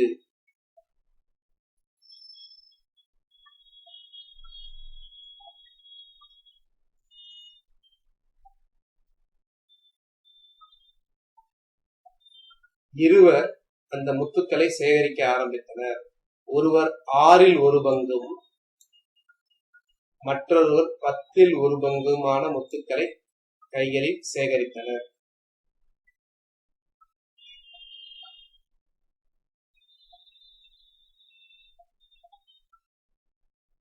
முத்து மாலையில் 6 முத்துகள் மட்டுமே இருந்தது. அந்த மாலையில் இருந்த மொத்த முத்துக்கள் எவ்வளவு? இது கொஞ்சம் கிளாரிட்டி இல்லாததா இருக்கு. என்னன்னா இப்ப பொறுத்தவரை இந்த அந்த முத்து மாலைகளை இருவர் சேகரிக்க ஆரம்பித்தன்னு சொன்னா, சேகரிக்க ஆரம்பித்தா கட்டில்கள் எல்லாம் போய் சேகரிச்சாங்களா, இல்ல கீழே தரையில விழுந்ததெல்லாம் சேகரிச்சாங்களா, எதுல இருக்கிறத அவங்க சேகரிக்கிறாங்க அதை பத்தி கிளாரிட்டி இல்ல. பட் இது எப்படி இதை கணக்கு எப்படி வச்சு எப்படி போட்டிருக்காங்க அப்படின்னா, அந்த கட்டிலுக்கு அடியில விழுந்தது தனி, தரையில விழுந்தது தனி, இவங்க எடுத்தது ஒவ்வொருத்தவங்களும் தனி. அதனாலதான் அது x/3 போட்டிருக்காங்க. சரிங்களா? மொத்தத்தை எக்ஸ்ன்னு வச்சுட்டீங்கன்னா கட்டிலுக்கு அடியில விழுந்தது x/3, கட்டிலுக்கு அடியில விழுந்தது x/5, தரையில விழுந்தது x/3, ஒருத்தர் எடுத்தது x/6. அப்போ இங்க பாருங்க, x/3 plus x/5 plus x/6 plus x/10, அப்புறம் ஒரு 6 இருக்கு. இதெல்லாம் சேர்த்தாதான் என்ன வரும்? இஸ் ஈக்குவல் டு என்னது? x. இதை வச்சு நீங்க சால்வ் பண்ணிட்டீங்கன்னா அது மீசியமா இதெல்லாம் எடுக்கணும். இதெல்லாம் வந்து பின்னங்களை கூட்டுறீங்களா, அது மாதிரி இது மாதிரி கூப்பிட்டீங்கன்னா x is equal to மொத்தம் 30 அப்படின்னு. Okay, right. சரி, நம்ம ஏற்கனவே பார்த்ததோட சம்மரி. மாறாத மதிப்புனா மாறிலி, 5 நம்பர் அப்படின்னு இருக்குல்ல, அதெல்லாம் பேரு கான்ஸ்டன்ட். மாறுபடும் எண்கள், இப்ப நான் இப்ப எக்ஸாம் மாறின்னு பேர். நான் கடைக்கு போய் 10 மாம்பழம் வாங்குறேன்னா 10ங்கிறது கான்ஸ்டன்ட். நான் கடைக்கு போய் 20 ஆரஞ்சு வாங்குறேன்னா 20ங்கிறது கான்ஸ்டன்ட். நான் கடைக்கு போய் சில மாம்பழங்கள் வாங்கினேன், அப்ப சிலனா எவ்வளவுன்னு தெரியாதுல்ல, சிலனா எவ்வளவு, சரிங்களா? அப்ப அந்த சில அப்படிங்கறதுதான் சம், அதுதான் மாறி. எத்தனை வேணாலும் இருக்கும். இந்த கூட்டல் கழித்தல் இதை வச்சு இந்த மாறிகளையும் இணைப்பதுதான் இயற்கணித கோவையாகும். பிளஸ் மைனஸ் போட்டு பாருங்க. இப்ப இங்க ஒரு எக்ஸ்னு ஒரு நம்பர் இருக்கு, ஒய்னு ஒண்ணு இருக்கு. அப்ப என்ன பண்ண போறேன், இந்த கூட்டல் கழித்தல் செயலிகள் போறேன். அப்ப 2x plus 3y. இப்ப இது வந்து ஒரு எக்ஸ்பிரஷன் ஆயிடுச்சு.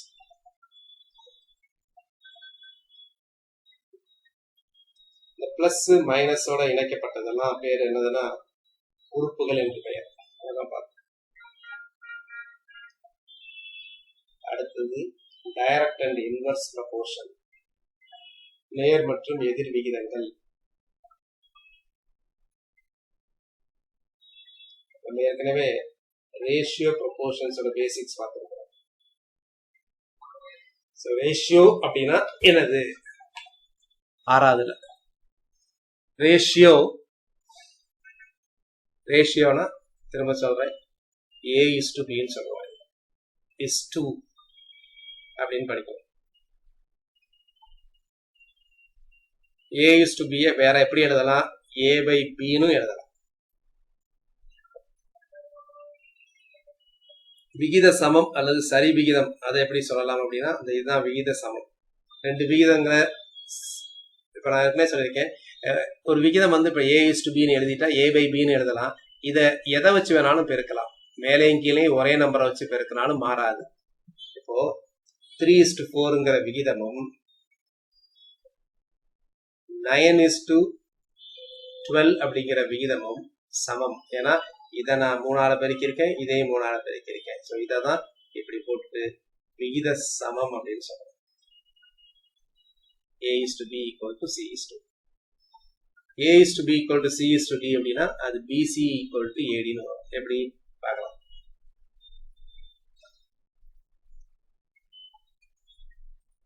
A:B as to, இதை எப்படி சொல்லுவோம்னா is-to சொல்லுவோம் இங்கிலீஷ்ல. இதை எப்படின்னா இதை போல அப்படின்னா as to, C:B.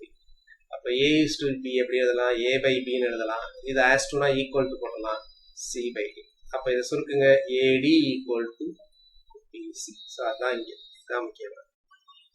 ஸோ விகித சமம் சரி விகிதம் அப்படின்னா AD = BC.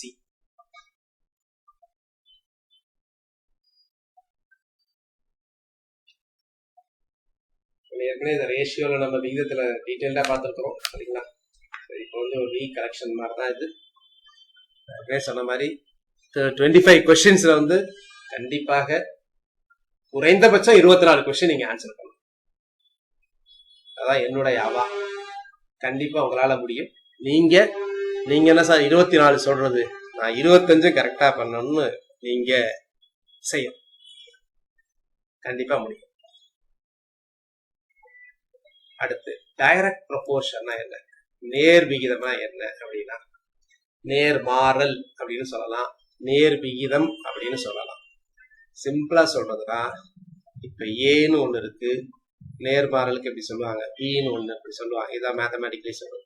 ஏ கூடுச்சுன்னா பியும் கூடணும், ஏ குறைஞ்சிச்சுன்னா பியும் குறையணும். இதுதான் நேர் விகிதம் அல்லது நேர்மாறல் அப்படின்னு சொல்றோம். ஸோ ஒன்று கூடுச்சுன்னா இன்னொன்று கூடணும், ஒன்று குறைஞ்சிச்சுன்னா ஒரு பேராமீட்டர் இன்னொன்று குறையணும். ஸோ இதுதான் டைரக்ட் ப்ரொபோர்ஷன்.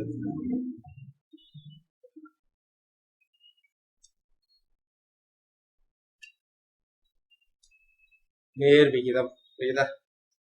ஒரு சட்டையின் விலை 500 அப்படின்னா 3 சட்டையின் விலை 1500 இருக்கும். அதுக்கு தகுந்த மாதிரி ப்ரொபோர்ஷன் ஆகும்.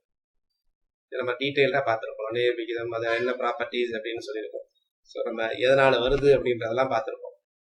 அதெல்லாம் நீங்க டைம் அண்ட் ஒர்க் ப்ராப்ளத்துல பாருங்க, நம்ம அந்த வீடியோ பாருங்க, ரெக்கார்டிங் வீடியோ அதுல இருக்கும். So A is proportional to B அப்படின்னா A = KB-ன்னு இருக்கும். இந்த Kங்கிறதா என்னது, கான்ஸ்டன்ட், மாறிலி. அப்போ A/B = கான்ஸ்டன்ட். ஸோ இதுதான் இப்போ ஏயும் பியும் நேர்விகிதத்துல இருந்து அந்த மாதிரி தான். சிம்பிள். 6 சில்ட்ரன் 24 பென்சில் ஈக்குவலா ஷேர் பண்ணியிருக்கோம் அப்படின்னா அப்போ 18 குழந்தைகளுக்கு எத்தனை பென்சில் கொடுக்கணும் அப்படின்னா எப்பவுமே ட்ரூவா இருக்கும். இந்த இதை ஞாபகம் வச்சுங்க. 6 குழந்தைகளுக்கு 24 பென்சில் அப்படின்னா 18 குழந்தைகளுக்கு எத்தனை பென்சில் அப்படின்னா இங்க பாருங்க, இந்த 24 இங்க கண்டிப்பா வரும். இப்ப நம்ம கொஸ்டின் என்ன தெரியுமா, 18/6 போடணுமா 6/18 போடணுமான்னு தெரியும். இங்க இந்த இடத்துல அதான் 6/18 18/6. அப்போ இது கொஞ்சம் காமன் சென்ஸ் யூஸ் பண்ணுங்க, மேத்தமேட்டிக்கல் நாலேஜ். 6 பேருக்கு 24னா அப்ப 18 பேருக்கு 24 விட கூட வரும். அப்ப கூடனா இங்க 1ங்கிற நம்பரை விட பெரிய நம்பரை தான் பெருக்கணும். 1ங்கிற நம்பரோட பெரிய நம்பரை பெருக்கணும் அப்படின்னா நியூமரேட்டர் பெருசா இருக்கணும். So therefore answer is 18/6. புரியுதா?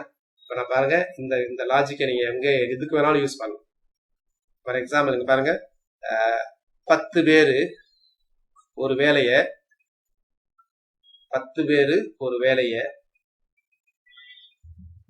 8 நாள்ல முடிப்பாங்க. அப்போ 15 பேரு அந்த வேலையை எத்தனை நாள்ல முடிப்பாங்க அப்படின்னா இந்த 8 இங்கேதான் வச்சுக்கணும். நம்ம கொஸ்டின் என்ன தெரியுமா, 15/8 10/15 பார்க்கணும். அப்போ 10 பேரு ஒரு வேலையை 8 நாள்ல முடிக்கிறாங்களா, அப்போ 15 பேர் கூட இருந்தா குறையுமா கூடுமா, குறையணும், 8 விட குறையணும். அப்ப குறையணும்னா என்ன அர்த்தம் அப்படின்னா இதை 1 விட கம்மியா உள்ள நம்பரை வச்சு பெருக்கணும். அப்ப மேல 10 வந்துடும், கீழே 15 வந்துடும். சோ இதுதான் 15 பேரு ஒரு வேலையை எத்தனை நாள்ல முடிப்பாங்கிறதுக்கு ஆன்சர். ரைட். சோ மற்றபடி நேர்மாறல் அப்படிங்கிறது இது நேர் விகிதம்.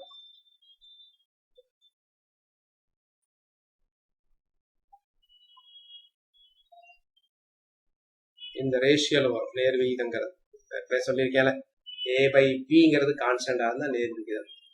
அப்போ இது x1, இது y1, இது பாத்தீங்கன்னா y2. அப்ப x2 எவ்வளவுன்னு கேக்குறாங்க. அப்ப ஃபார்முலா என்னதுன்னா x1/y1 is equal to x2/y2. இது ஃபார்முலா வச்சு போடுறது. நான் சொல்லல, அது லாஜிக்கை யூஸ் பண்ணி நீங்க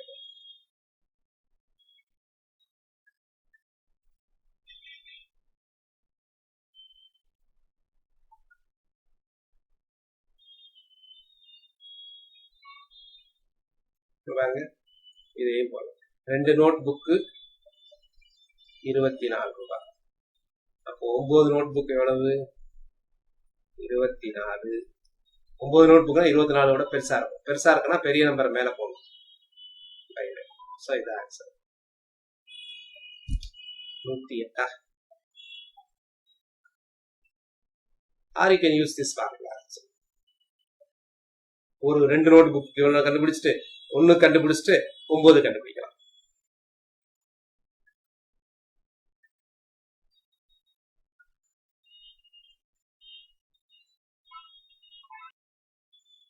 இந்த क्वेश्चन ஆன்சர் பண்ணுங்க. 4.4 எக்ஸாம்பிள் 4.4 ஆன்சர் பண்ணுங்க.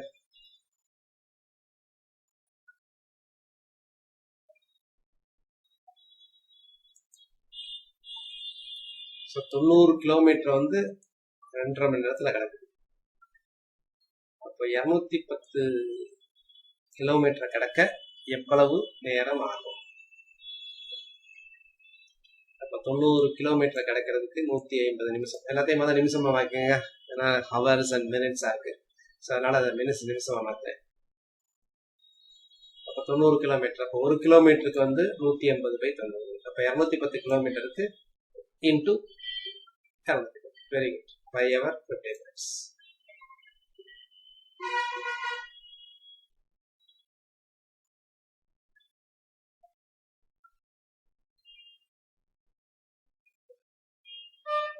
ரைட். இதெல்லாமே ரொம்ப சிம்பிளான புக்கு தான், சிம்பிளான கணக்கு தான்.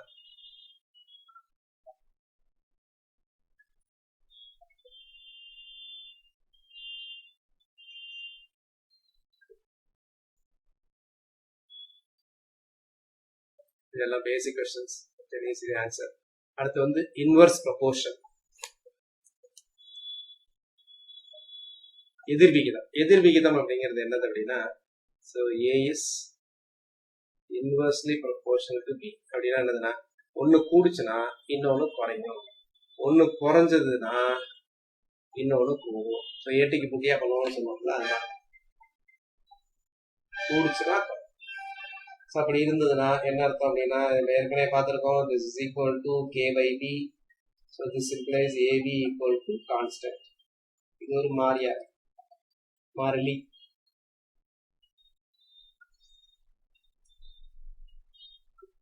சோ அங்க பாத்தீங்கன்னா, இங்க பாருங்க, x1/y1 is equal to x2/y2 சொன்னோம். இங்க அப்படி வராது, x1 into y1 is equal to x2 into y2. இதான் எதிர்விகிதத்துக்கு வரக்கூடிய இந்த வேலையாட்கள் கூட கூட வேலை முடியும் நாட்கள் குறையும். சோ அதனால இது இன்வர்ஸ்.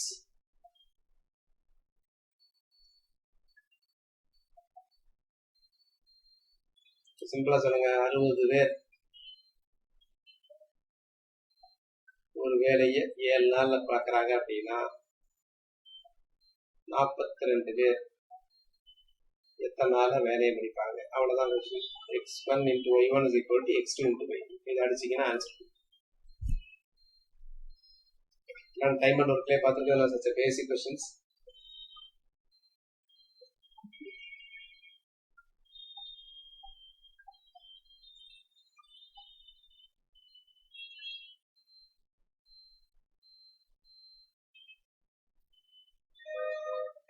இந்த क्वेश्चन பாருங்க, சால்வ் பண்ணுங்க. what is the answer? போடுங்க. so cost of 1 box tomato 200. Vendan had money to buy 13 boxes. so அப்ப cost of 1 box 200. அவர்கிட்ட 13 பாக்ஸ் வாங்குறது காசு இருக்கு. 13 பாக்ஸ்னா 13 × 2 26 2600 வச்சிருக்காரு. இது வந்து 260 கூடிருச்சு. அப்ப அவர்கிட்ட இருக்க 2600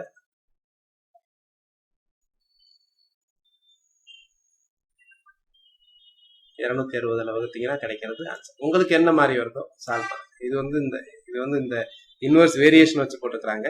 ஸோ இதே மாதிரி போகணும்னு அவசியம் கிடையாது. உங்களுக்கு எந்த மாதிரி வருதோ அந்த மாதிரி சால்வ் பண்ணிக்கலாம். பேசிக்ஸ் கணிதத்தை வந்து உங்களுக்கு முடிஞ்ச தெரியல பண்ணிக்கலாம். ஆன்சர் கரெக்டா இருக்கணும், ஃபாஸ்டாகவும் போகணும்.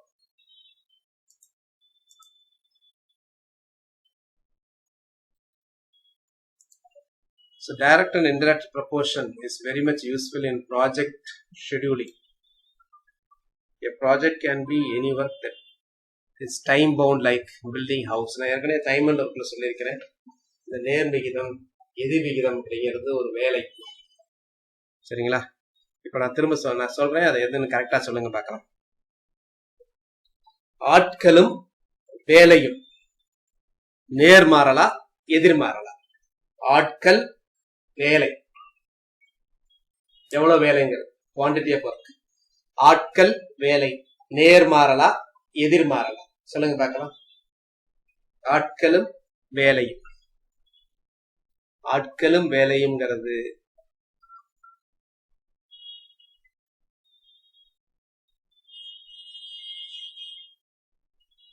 நிறைய பேர் தப்பா சொல்லியிருக்கீங்க. இன்வர்ஸ் ஆட்களும் வேலையும் நேர்மாறல்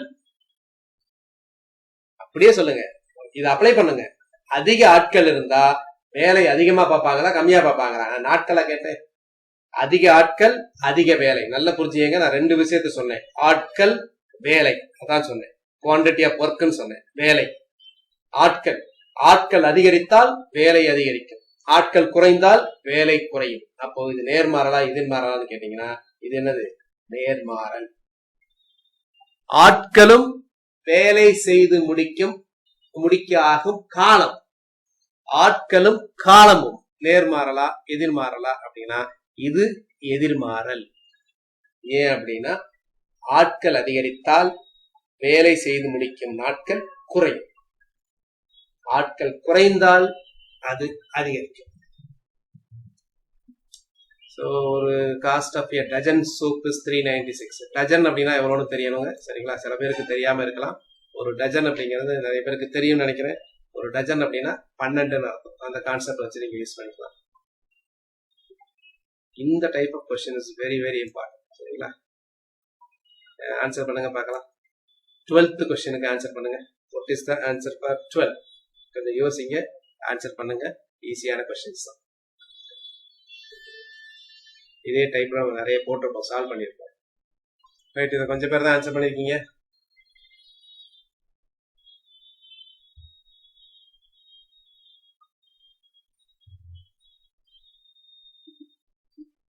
பார்க்கலாம்.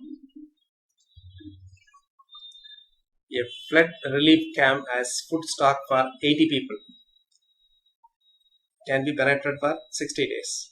ஒரு வெள்ள முகாம் இருக்குல்ல, வெள்ள நிவாரண முறையில 60 நாட்களுக்கு, அதாவது 80 பேர்களுக்கு தேவையான உணவு 60 நாட்களுக்கு உள்ளது.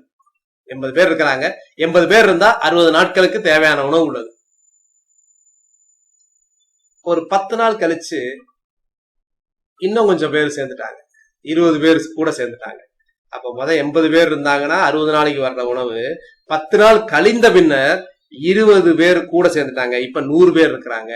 அப்போ இந்த 20 பேரை சேர்ந்ததுனால இப்போ எவ்வளவு டேஸ் ஷார்டேஜ் ஆகும் அப்படிங்கிறது கொஸ்டின் நல்லா புரிஞ்சுங்க. எவ்வளவு டேஸ் ஃபுட் ஷார்டேஜ் ஆகும்னு கேட்கறாங்க. முதல் 60 நாள் இருந்தது, இப்ப எவ்வளவு நாள் ஆகும்? இதை எப்படி சால்வ் பண்றது அப்படின்னா ரொம்ப ரொம்ப முக்கியமானது.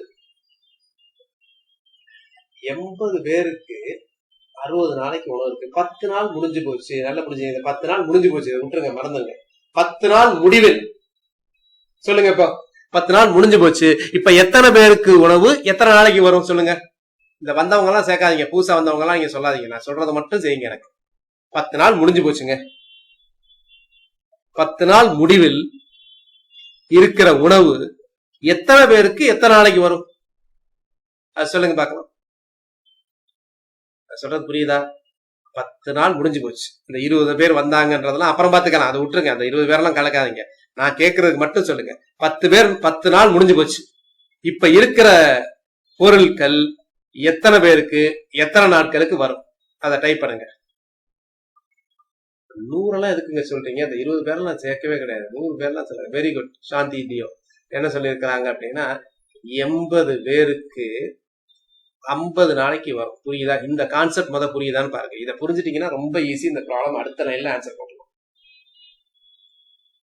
80 பேருக்கு 50 நாளைக்கு வரும். 10 நாள் தான் முடிஞ்சு போச்சு. 80 பேருக்கு 60 நாள் வருங்க. 10 நாள் முடிஞ்சு போச்சு. அப்போ இருக்கிற மீத உள்ள உணவு 80 பேருக்கு 50 நாளைக்கு வரும். இப்ப வாங்க, இப்ப 80 பேர் இல்ல, கொஸ்டின் இதுதான். அப்போ 80 பேருக்கு 50 நாள் வந்துச்சுன்னா 100 பேத்துக்கு எத்தனை நாளைக்கு வரும் அப்படின்னா, இந்த 50 இன்ட்டு நான் சொல்லியிருக்கேன் தெரியுமா, 100 பேத்துக்குன்னா இன்னும் குறையும் நாள்.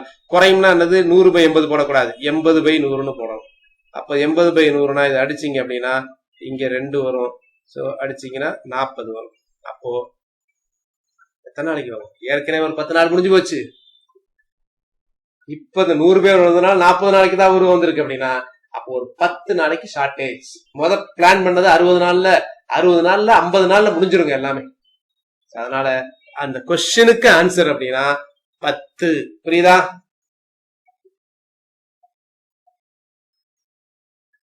சோ 10 நாளைக்கு ஷார்டேஜ் வரும். 50 நாள்லயே முடிஞ்சிடும். 60 நாள்ல முடிய வேண்டியது இந்த இடையில 10 நாள் கழிச்சு 20 பேர் வந்ததுனால 50 நாள்ல முடிஞ்சிடும். அடுத்து 13வது கொஸ்டின் சொல்லுங்க. அதே மாதிரிதான் 13வது கொஸ்டின், அதே மாதிரி ஆன்சர் பண்ணும். அதே கான்செப்ட் வச்சுட்டு ஆன்சர் பண்ணும். சிமிலர் கான்செப்ட், டிட்டோ கிடையாது. மேத்ஸ் நிறைய பேருக்கு பிடிக்காததுக்கு என்ன காரணம் அப்படின்னா, அப்படியே இருக்காது. அதே அப்படியேங்கிறது வேற, அதே மாதிரிங்கிறது வேற. சிமிலர்ங்கிறது வேற, ஐடென்டிக்கல்ங்கிறது வேற. சிமிலர்னா அது மாதிரி இருக்கும், அதே கிடையாது. ஐடென்டிக்கல்னா அதே தான். Do 13. What is the answer? சில பேர் ஆன்சர் பண்ணிருக்கீங்க.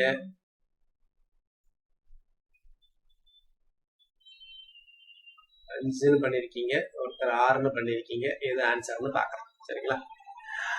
6 பேரு ஒரு வேலைய 12 நாள்ல முடிச்சிருவாங்க.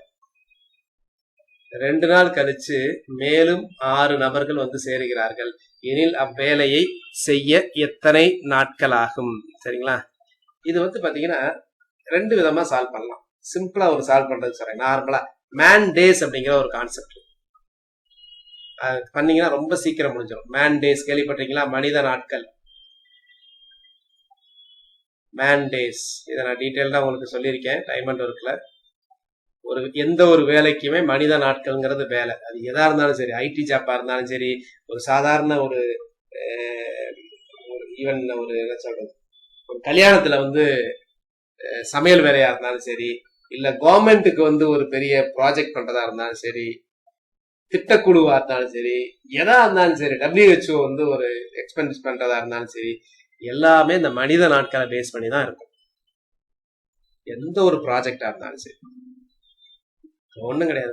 ஒரு ப்ராஜெக்ட், ஒரு கம்ப்யூட்டர் ஒரு ப்ராஜெக்ட் ஒன்று வருது அப்படின்னா, ஒரு ப்ராஜெக்ட் மேனேஜர் என்ன பண்ணுவாருன்னா, இந்த ப்ராஜெக்டை முடிக்க எத்தனை மனித நாட்கள் தேவைப்படுதுன்னு யோசிப்பார். ஓகே, இந்த ப்ராஜெக்டை முடிக்க ஒரு 500 மனித நாட்கள் தேவைப்படுகிறது. உடனே கிளைண்ட்ட கேட்பாரு, எத்தனை நாளைக்குள்ள இந்த ப்ராஜெக்ட் உங்களுக்கு வேணும்னு கேட்பாரு. அவங்க என்ன சொல்லுவாங்க அப்படின்னா, எங்களுக்கு இதை ஒரு 25 நாளைக்குள்ள முடிங்க அப்படின்னு கேட்பாரு. அப்ப 25 நாளைக்குள்ள முடிக்கணும் அப்படின்னா, அப்ப என்னது 500/25. அப்போ ஒரு நாளைக்கு எவ்வளவு மனித நாட்கள் அப்படின்னா எவ்வளவு? 20. அப்ப 20 மனித நாட்கள்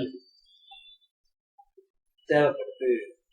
அப்ப எத்தனை பேர் மனித நாட்கள்னா ஒரு ஆள் ஒரு நாள் வேலை பார்க்கறது. அப்ப இந்த வேலை, இந்த ப்ராஜெக்ட் முடிக்க எத்தனை நாள் தேவைப்படுவாரு, எத்தனை நாள் அவர் தயார்படுத்துவாரு? அவருக்கு 20 பேர் வேணும். 20 பேர் இருந்தாதான் 25 நாள்ல அந்த வேலை முடியும். ஏன்னா 20 × 25 500 மனித நாட்கள்ல வேலை முடிச்சோம். சோ நான் சொல்றேன், எல்லாத்துக்குங்க எந்த ஒரு வேலையா இருந்தாலும் சரி, கவர்மெண்ட், பிரைவேட், நீங்க படிக்கிறது கூட இதை யூஸ் பண்ணுவோம். இந்த இதை முடிக்கிறதுக்கு இவ்வளவு நேரம் முடிக்க ஆகும். ஒவ்வொரு நாள் எவ்வளவு நேரம் படிச்சா அப்ப எத்தனை நாள் நமக்கு தேவை இந்த போர்ஷனை முடிக்கிறதுக்கு, இந்த புத்தகத்தை முடிக்கிறது அப்படின்னு சொல்றாங்க. சரியா? அதை யூஸ் பண்ணீங்கன்னா பாருங்க, சிம்பிளுங்க. இங்க பாருங்க, பேனாவே எடுக்காம இந்த ப்ராப்ளத்தை சால்வ் பண்ணிடலாங்க. 6 நபர்கள் ஒரு வேலையை 12 நாள்ல முடிக்கிறாங்க. அப்ப அந்த வேலையை முடிக்கிறதுக்கு எத்தனை மனித நாட்கள் தேவை? 12 அப்ப 72 மனித நாட்கள் தேவை. 2 நாள் கழிச்சு, அப்ப 2 நாள்ல 6 பேர் வேலை பார்த்தாங்கன்னா, இங்க பாருங்க, நான் சிம்பிளா சொல்றேன், 72 2 நாள் கழித்து, 2 நாள் கழித்து, அப்ப 2 நாள் கழித்துல இந்த 6 பேர் 2 நாள் வேலை பார்த்தாங்க. அப்ப 6 பேர் 2 நாள் வேலை பார்த்தாங்கன்னா 12 மனித நாட்கள் வேலை முடிஞ்சு போச்சு. இப்ப மீதி இருக்கிறது எத்தனை? 60 மனித நாட்கள் வேலை தான் இருக்கு. இப்ப எத்தனை பேர் வந்து சேர்றான்? இன்னொரு 6 பேர் வந்து சேர்றான். அப்ப ஏற்கனவே ஒரு 6 பேர், இப்போ ஒரு 6 பேர், அப்ப 60 மனித நாட்கள். அப்ப 12 பேர் இருக்கான். அப்ப எத்தனை நாள்ல வேலை முடிஞ்சிடும்? 5 நாள்ல வேலை முடிச்சிடும். புரியுதா? சிம்பிளான விஷயம்.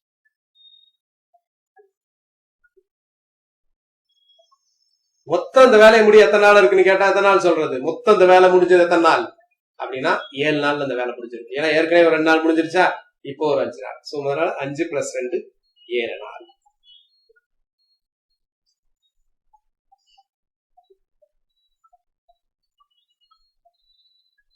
புரிஞ்சிருச்சா?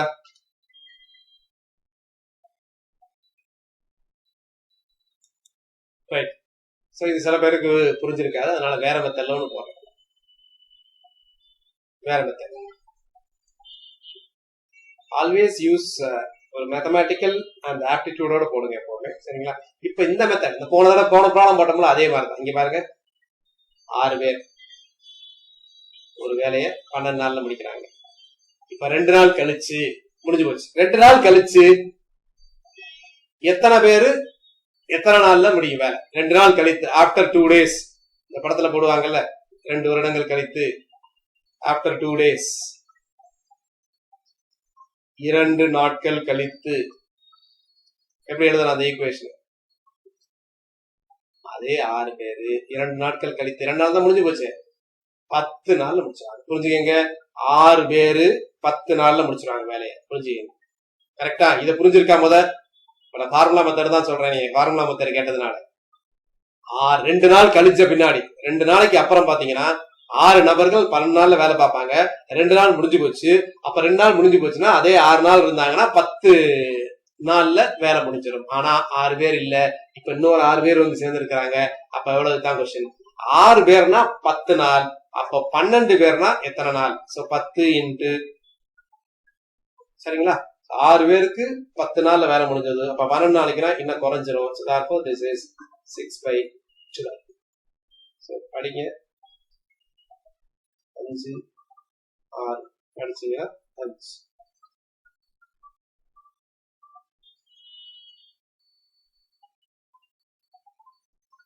So answer வந்து 5. So இது வந்து இந்த மோன மெத்தட் மாதிரியே கேட்கலாம்.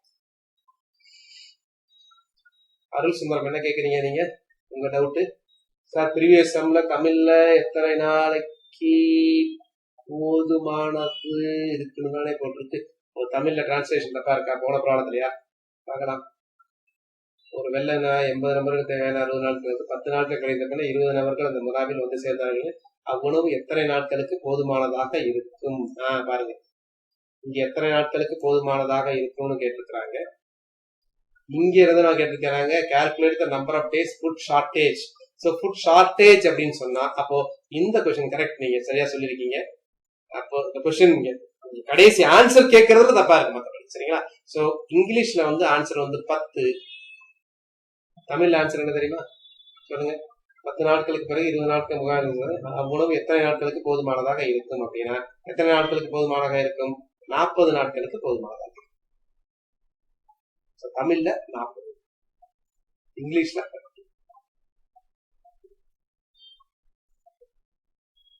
எதை பேச வச்சுட்டு கொஸ்டின் செட் பண்றாங்கன்னு எனக்கு தெரியல. ஏற்கனவே இப்ப டிஎன்பிஎஸ்சி பாத்தீங்கன்னா ஏதாவது தமிழ் வளர்க்கறேன்னு சொல்லிட்டு என்ன பண்றாங்க அப்படின்னா, கொஸ்டின் தமிழ் ஃபர்ஸ்ட் இருக்குமா அப்புறம் இங்கிலீஷ்ல இருக்குமா? இதுதான் தமிழ் வளர்க்கறது. எவ்வளவு யூஸ் பண்ண வேண்டியிருக்கு, எவ்வளவோ வந்து வெளிப்படைத்தன்மை உள்ளதா பண்ண வேண்டியிருக்கு. இதெல்லாம் பண்றாங்க. அதான் வந்து இதை ஒழிக்கணும். இங்கிலீஷ்லயும் தமிழ்லயும் கொஸ்டின் தப்பா இருந்ததுன்னா இங்கிலீஷ் வெர்ஷன் தான் செல்லுபடியாகும் அப்படிங்கிறது நடத்தணும். ஒண்ணு அந்த கொஸ்டினே தூக்கு, தப்புன்னு சொல்லிடு. ஒவ்வொருத்தரும் 2 கொஸ்டினா படிச்சுட்டு இருப்பான். இப்போ வரைக்கும் அதான் பண்ணிட்டு இருக்காங்க. தமிழ் கொஸ்டின் வந்து இப்ப இப்ப இதுக்கு இதுக்கு இதுக்கு பாத்தீங்கன்னு வச்சுக்கோங்க, இந்த கொஸ்டினுக்கு எதிரிமே ஆன்சர் எடுப்பாங்க, 10 தான் ஆன்சர் எடுப்பாங்க. ஆனா நீங்க தமிழ் படிச்சவங்க 40ன்னு போட்டிருப்பீங்க. அங்க 40 இல்லைன்னு வச்சுக்கீங்களேன், நன்னாதீஸ் இருந்ததுன்னா போட்டுருவீங்க, 40 இல்லைன்னா குழம்பி போவீங்க. என்னடா அது நம்ம தப்பா அப்படின்ட்டு அப்புறம் இங்கிலீஷ் நீங்க படிக்க வேண்டி வரும். ஸோ ஏதாவது இது வந்துன்னா இங்கிலீஷை படியாது ஒரு தப்பா வாங்க. இது எதை ஃபர்ஸ்ட் இப்ப இந்த கொஸ்டினுக்கு எதை டெஸ்ட் பண்ணாங்க? முதல்ல இங்கிலீஷை பண்ணிட்டு தமிழ் பண்ணாங்களா? இங்கிலீஷ் பண்ணிட்டு தமிழ் பண்ணா ஏன் இப்படி தப்பு பண்றாங்க? அது என்ன, அது வேற கேக்குது, இது வேற. அப்ப டிரான்ஸ்லேட் பண்றாலும் சரியில்லையா?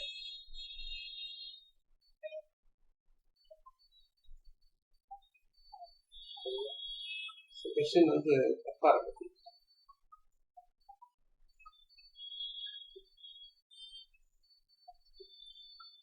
Translation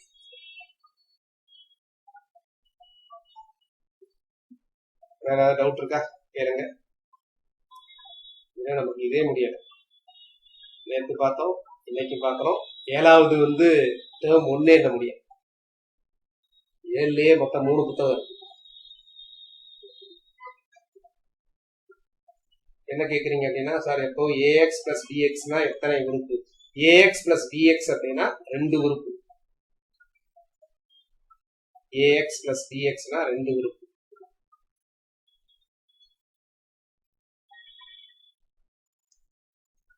ax plus bx ax plus bx ax plus bx நல்ல கொஸ்டின். அதை எப்படி கேக்குறீங்க நீங்க? சிம்பிளிஃபை பண்ணும்போது, சிம்பிளிஃபை பண்ணீங்கன்னா ஒரே உறுப்பு ஆயிடும், ஏன்னா ரெண்டுமே லைக் டேர்ம் ஆயிடுது. அது ஒரு உறுப்பு. a plus b x, x ஓட குணகம் வந்து a plus b ஆயிடும். Good question.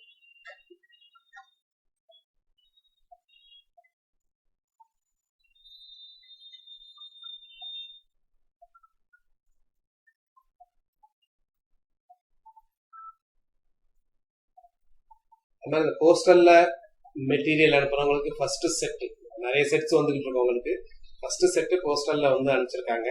அது யாரா இருக்கிறா, நீங்க வந்து மெயில்ல உங்க அட்ரஸ், என்ன மீடியம், குரூப் 4 இருந்தா என்ன லாங்குவேஜ் அப்படிங்கறத மென்ஷன் பண்ணவங்களுக்கு மட்டும் அனுப்பிச்சிருக்கு. அப்படி யாராவது பண்ணல அப்படின்னா நீங்க பண்ணிடுங்க.